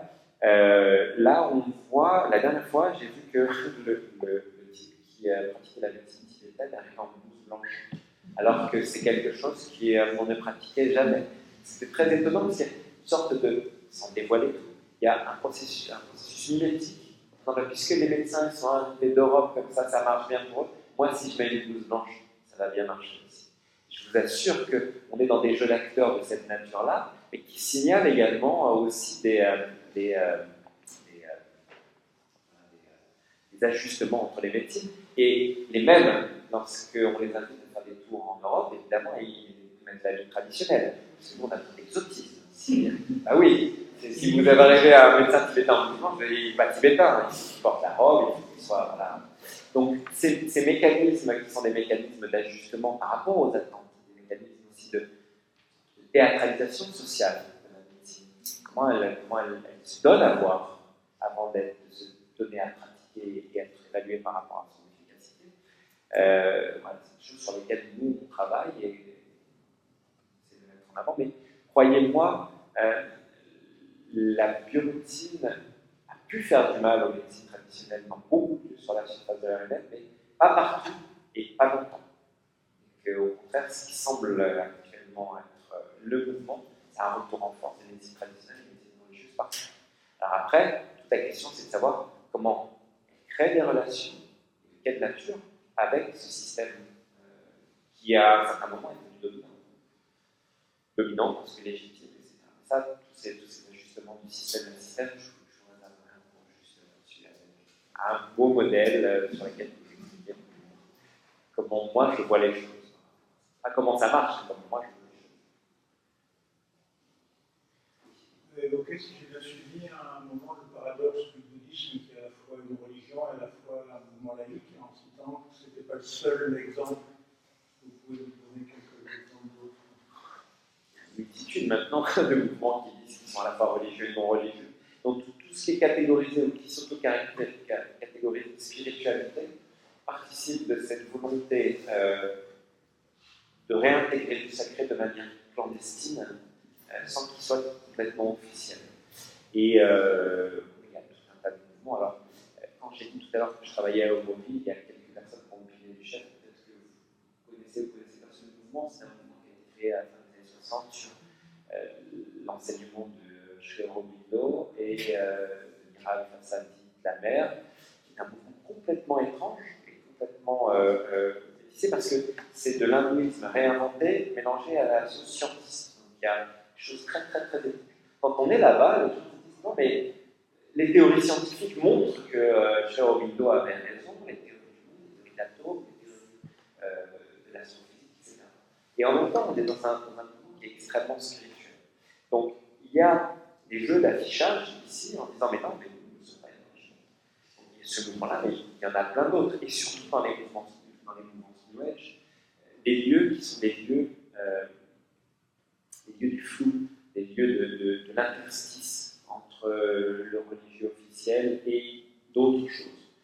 C'est pour ça que toutes ces questions sociales, politiques actuellement autour de la religion, ont tendance à baliser le religieux sous les formes les religions de migration et les religions historiques, traditionnelles, etc. Et entre, il y a vraiment tellement de choses qui se passent, qui sont de l'ordre des accommodations, des mélanges, etc., que, en fait, on trouve énormément de mouvements qui se et notamment dans les mouvements qu'on qualifie de mouvements sectaires. Si vous regardez bien chaque mouvement qui se dote d'un nouveau, et on a jamais dit qu'il y a des religions, ils disent que c'est un mouvement spirituel pour le bien-être de ses membres et de l'humanité. Bon, que ses membres se suicident collectivement, c'est quand même bon pour le cosmos et l'humanité, puisqu'ils rentrent directement dans le cosmos, ou qu'ils essayent d'empoisonner ou de tuer d'autres membres ou d'autres personnes. Je prends des exemples un peu extrêmes par rapport à l'actualité très, très ancienne maintenant, mais dans ces mouvements-là, il n'y avait pas d'affichage du religieux. Donc c'est bien, il y a une cosmologie, prenons les dossiers classiques, dans le temple solaire, c'était des choses qui n'affichaient pas clairement un statut de religion, au contraire, qui se positionnait en marge et en distance par rapport à la religion. Donc, ce jeu de l'étiquette de la spiritualité permet à toute une frange de la population qui n'est pas si marginale que ça, de tenter d'accommoder le principe dominant qu'on vit dans une société séculière et laïque politiquement séculière culturellement, c'est-à-dire qu'on n'a plus besoin maintenant de se tourner immédiatement vers Dieu pour faire fonctionner la société en totalité. Dieu merci, je rajoutais. Et séculière du point de vue culturel, laïque qui n'a pas besoin de Dieu pour faire fonctionner l'ordre social, et séculière, c'est-à-dire qui n'a pas besoin de mobiliser le divin ou le sacré pour donner du sens. C'est la manière dont on pourrait définir laïcité et sécularisation. Vous savez, les deux termes sont utilisés. Alors, laïcité, on en parle beaucoup, parce que c'est des questions d'éducation et c'est des questions qui sont aussi liées aux soins. Mais la laïcité tend vers un programme politique, alors que la sécularisation, c'est une sorte de marche culturelle vers moins de Dieu ou Dieu ailleurs, Dieu relégué. Ah, sans Dieu. Et ces manières donc, dont le sacré se réinvite, se réinvente à la marge, mais il ne faut pas qu'il arrive trop visible. Regardez ce qui se passe par exemple avec les minorités religieuses très très affichées monothéistes actuellement. Le problème, c'est qu'il est c'est le retour de Dieu. Ça effraie tout le monde parce que on a l'impression qu'on prend l'histoire à rebours. L'histoire ne va jamais à rebours. C'est le retour de Dieu, ce ne sont pas des retours, ce sont des réinventions, des nouvelles inventions de Dieu. Et donc, le mouvement de la spiritualité, c'est de dire nous avons encore besoin du sacré, mais nous n'avons plus besoin de Dieu. Et donc, il faut créer quelque chose d'autre. Le problème, c'est que tant qu'on laisse ça à des groupements, à des acteurs particuliers, tout allait bien, mais ouais, les grands philosophes qui commencent à nous dire oui, non, mais c'est bien, il faut non seulement réinventer la spiritualité, mais réinviter Dieu. Et Habermas, Jürgen Habermas, qui était pourtant un défenseur ardent de la sécularisation, l'ordre social et politique peut tenir, ça fait du coup dernièrement, à travers 2 ou 3 publications, de dire ah ben non, on a besoin des valeurs, de l'axiologie, de la religion, ça aide à structurer la société en simplifiant à l'extrême. Qui Habermas?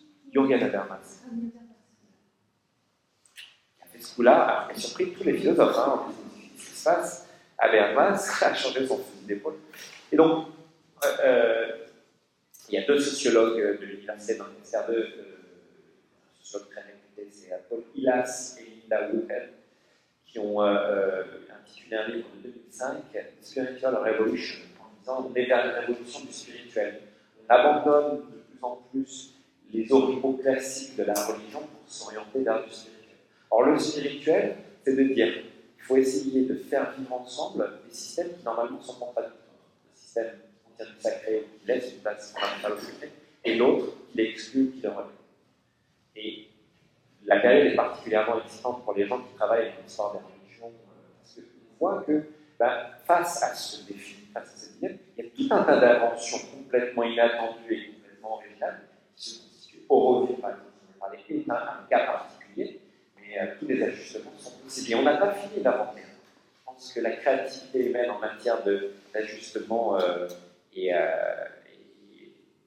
pas illimitée, mais on n'a pas épuisé toutes les cartouches de notre créativité en matière de faire vivre ensemble des systèmes de pensée et d'action séculiers et le sacré qui finalement semble se réinviter de manière sérieuse.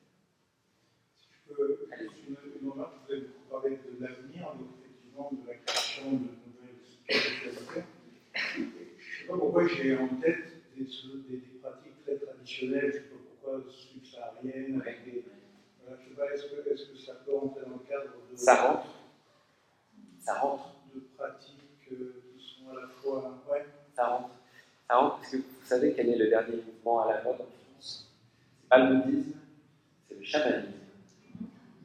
Il y a un peu partout.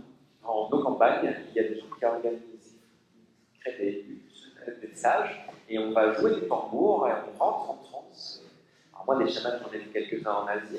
Je sais qu'historiquement, la région Europe n'est pas une région chamanique. Normalement, ils n'ont rien à faire ici. Alors, il y a des chamans en Amérique, il y a des chamans en Sibérie, en Haute-Asie, il y en a un petit peu, il y a des cultes de possession en tout ce continent indien et en Chine. J'ai des chamans un petit peu partout maintenant. Alors ça intéresse plus l'anthropologie, c'est loin du bouddhisme, hein, parce que vous m'interrogez sur des objets d'anthropologie. Il y a une réinvention, voire même une invention des vieilles traditions. Pour des raisons identitaires, on est dans un monde pluriel où il y a certaines instances internationales qui donnent vie aux peuples autochtones, par exemple. Et à travers les revendications ONU, UNESCO, etc., à vivre en tant que peuple autochtone, à se faire reconnaître, beaucoup de peuples qui réinventent leur histoire, leur singularité culturelle, leur droit à un territoire, leur droit à des pratiques de chasse, leur droit à un culte sacrificiel particulier, et ainsi de suite. Et il se trouve que, pour nous les anthropologues, la situation un peu paradoxale et très drôle, c'est qu'on voit fleurir tout un tas de cultes qui ont les formes et les contenus de ce qu'on étudiait il y a 100 ans et qu'on croyait être balayés par la modernité, et qui sont inventés par des gens qui disent Mésoamérique, nous allons inventer la nouvelle religion Inca. le néo-chamanisme invente, etc. Vous savez où ils vont trouver l'information? Dans les livres d'anthropologie. Donc on se trouve dans une situation qui est quand même complètement paradoxale, où les travaux d'anthropologues des années fin du 19e siècle, du 20e siècle, à l'époque où la modernité était écrasante de ces traditions, servent pour les peuples, certains, pas tous, servent pour les peuples autochtones, certains peuples autochtones, à réinventer des traditions. Et donc, c'est très à la mode des traditions primordiales maintenant, ces réinventions, ce retour, à travers notamment les préoccupations écologiques, des préoccupations de soins, hein. Le holistique, le rapport à la nature, etc. Notamment le continent américain connaît une vague sans précédent de ce qu'on appelle les religions naturalistes, c'est-à-dire des gens qui disent hors civilisation, retournons à la nature, et la santé humaine n'en sera que mieux. L'ordre humain n'en sera que mieux. Notre santé individuelle sera stabilisée. On jette des gens comme ça sans préparation de leur canapé vers les forêts, où ils reviennent évidemment au bout de 3 jours en disant ce n'est pas possible. C'est un véritable stage de survie qui est, en oubliant que c'est une invention hyper moderne, là aussi, où on dit oui, retour à la nature, vivons nus, c'est un compliqué, une invention, la nudité comme principe spirituel, dans une réinvention très tardive, voire une invention dans certains cas tardive. Si je vis nu de toute civilisation et en contact direct avec la nature, je vais retrouver l'harmonie primordiale. Cette idée d'harmonie primordiale, effectivement, elle existe dans les cosmologies, dans les mythologies de beaucoup de peuples. En réalité, il est dans un environnement très hostile, il y a des techniques de chasse, des techniques de guerre, de vendetta, qui étaient aussi extrêmement violentes et brûlantes. Donc on a complètement idéalisé ces peuples-là également. Mais voilà, et le mouvement mondial du néo-chamanisme, parce que je vous en parle en France, mais ça prend racine également partout, participe de cette réinvention des traditions. Donc il n'existe pas maintenant, virtuellement on s'entend, il n'existe pas de tradition culturelle, religieuse, thérapeutique locale qui n'est pas susceptible, je ne sais pas que ça va varier, qui n'est pas susceptible de faire un objet comme ça d'une invention, voire d'une invention, celle-là, on peut créer de toutes pièces des traditions qui n'existent pas.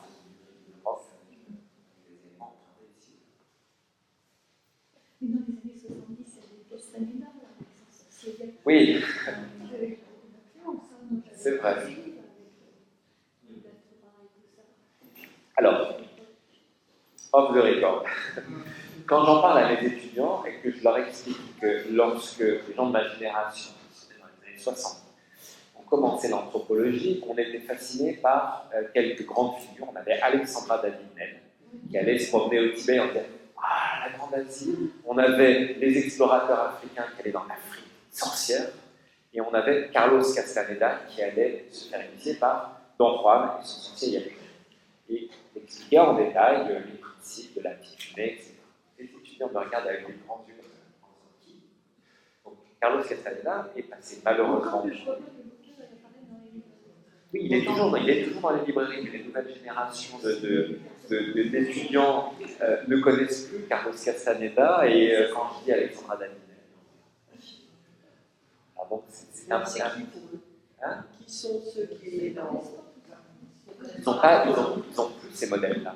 Nous, on avait des modèles caricaturaux. On s'imaginait d'être les nouveaux Alexandra David-Néel en disant on va explorer le Tibet secret, c'est ouvert à tous les vents et qu'il y a des circuits touristiques partout et que voilà, l'installation chinoise a complètement transformé ce lieu-là. De la même manière, voilà, j'étais au Mexique à plusieurs reprises. Souvent, je vais voir les Yaquis. Le stand Yaqui, on a une costume traditionnelle Yaqui. Vous pouvez acheter de l'artisanat Yaqui, mais surtout, ne touchez pas aux peyotes. Seuls les Yaquis ont droit, et à l'occasion de quelques rituels complètement contrôlés par la police, de consommer du peyote à ce moment-là. Donc, ceux qui vont faire un voyage spirituel en disant je vais essayer de reprendre l'expérience de Castaneda à ce moment-là avec les mêmes ingrédients, sont sous contrôle quand même de la police. Ouais. Si vous le dites sur parole, je vous crois. Mais actuellement, non, les gens. Alors, sans le mentionner, jeune chercheur d'un département d'anthropologie parisien où l'un des professeurs, chercheurs qui est là-bas est un grand spécialiste du chamanisme amérindien, a dit pour le laboratoire, j'ai ramené des cactus de pays. Malheureusement pour lui, il s'est retrouvé coincé à la douane, accusé de trafic de drogue, et le laboratoire d'anthropologie a dû dépêcher des gens en disant on va essayer de sortir de ce mauvais pas. C'était une très très mauvaise idée. C'est pour la science, c'est pour l'anthropologie. Donc on s'est trouvé dans des situations aberrantes, un peu très amusantes souvent quand on c'est jamais une situation grave. Maintenant, le nouveau mouvement, c'est l'ayahuasca. L'ayahuasca, vous avez pas vu? Alors, c'est le nouveau mouvement, l'ayahuasca, c'est une liane qu'on trouve en Amérique centrale et en Amérique du Sud, que les chamans consomment sous une forme de décoction, et qui est extrêmement puissante, c'est un psychotrope extrêmement puissant, et donc les gens organisent un tas de travaux qui ont été menés par des ethnographes. Alors moi, je dis à mes jeunes ethnographes d'observer et de consommer quand même pour avoir un petit peu un regard neutre sur ce qui se passe. L'ayahuasca est autorisée pour les chamans indiens, par exemple, parce que c'est une coutume traditionnelle. Malheureusement, ça attire tout un tas de gens qui... Alors là, on est dans les traditions thérapeutiques, qui viennent pour se faire soigner, donc qui consomment de l'ayahuasca. Si c'est la population locale, ça va. Sauf que c'est installé un tourisme psychotrope qui vient d'Europe et qui dit on part aller consommer de l'ayahuasca. Donc, de temps en temps, les gens reviennent très très abîmés. Et la dernière découverte, c'est que maintenant, c'est organisé en Europe le trafic de l'ayahuasca, qui fait que dans l'offre des psychotropes ici, vous avez le traditionnel ecstasy, la cocaïne, et entre les deux, vous avez l'ayahuasca, qui est d'autant plus promue qu'elle apparaît traditionnelle et au principe du chamanisme. Donc, on est plutôt dans quelque chose qui est de l'ordre du voyage mystique, du voyage astral, des choses comme ça. Là, ça va être de la défense. Pourtant, dans son usage décontextualisé de son arrière-plan spirituel, c'est de la défense. Donc là aussi, il y a des choses un peu étranges. Mais l'ayahuasca, maintenant, il y a quelque chose de... C'est pas facile à trouver, mais trouvable sur le sol européen et même en France. Avis aux amateurs, les amateurs pour ceux qui voudraient se renseigner sur ce que c'est. Et le combat, c'est ça, faute de combattant. Merci beaucoup, et puis on se voit dans 15 jours.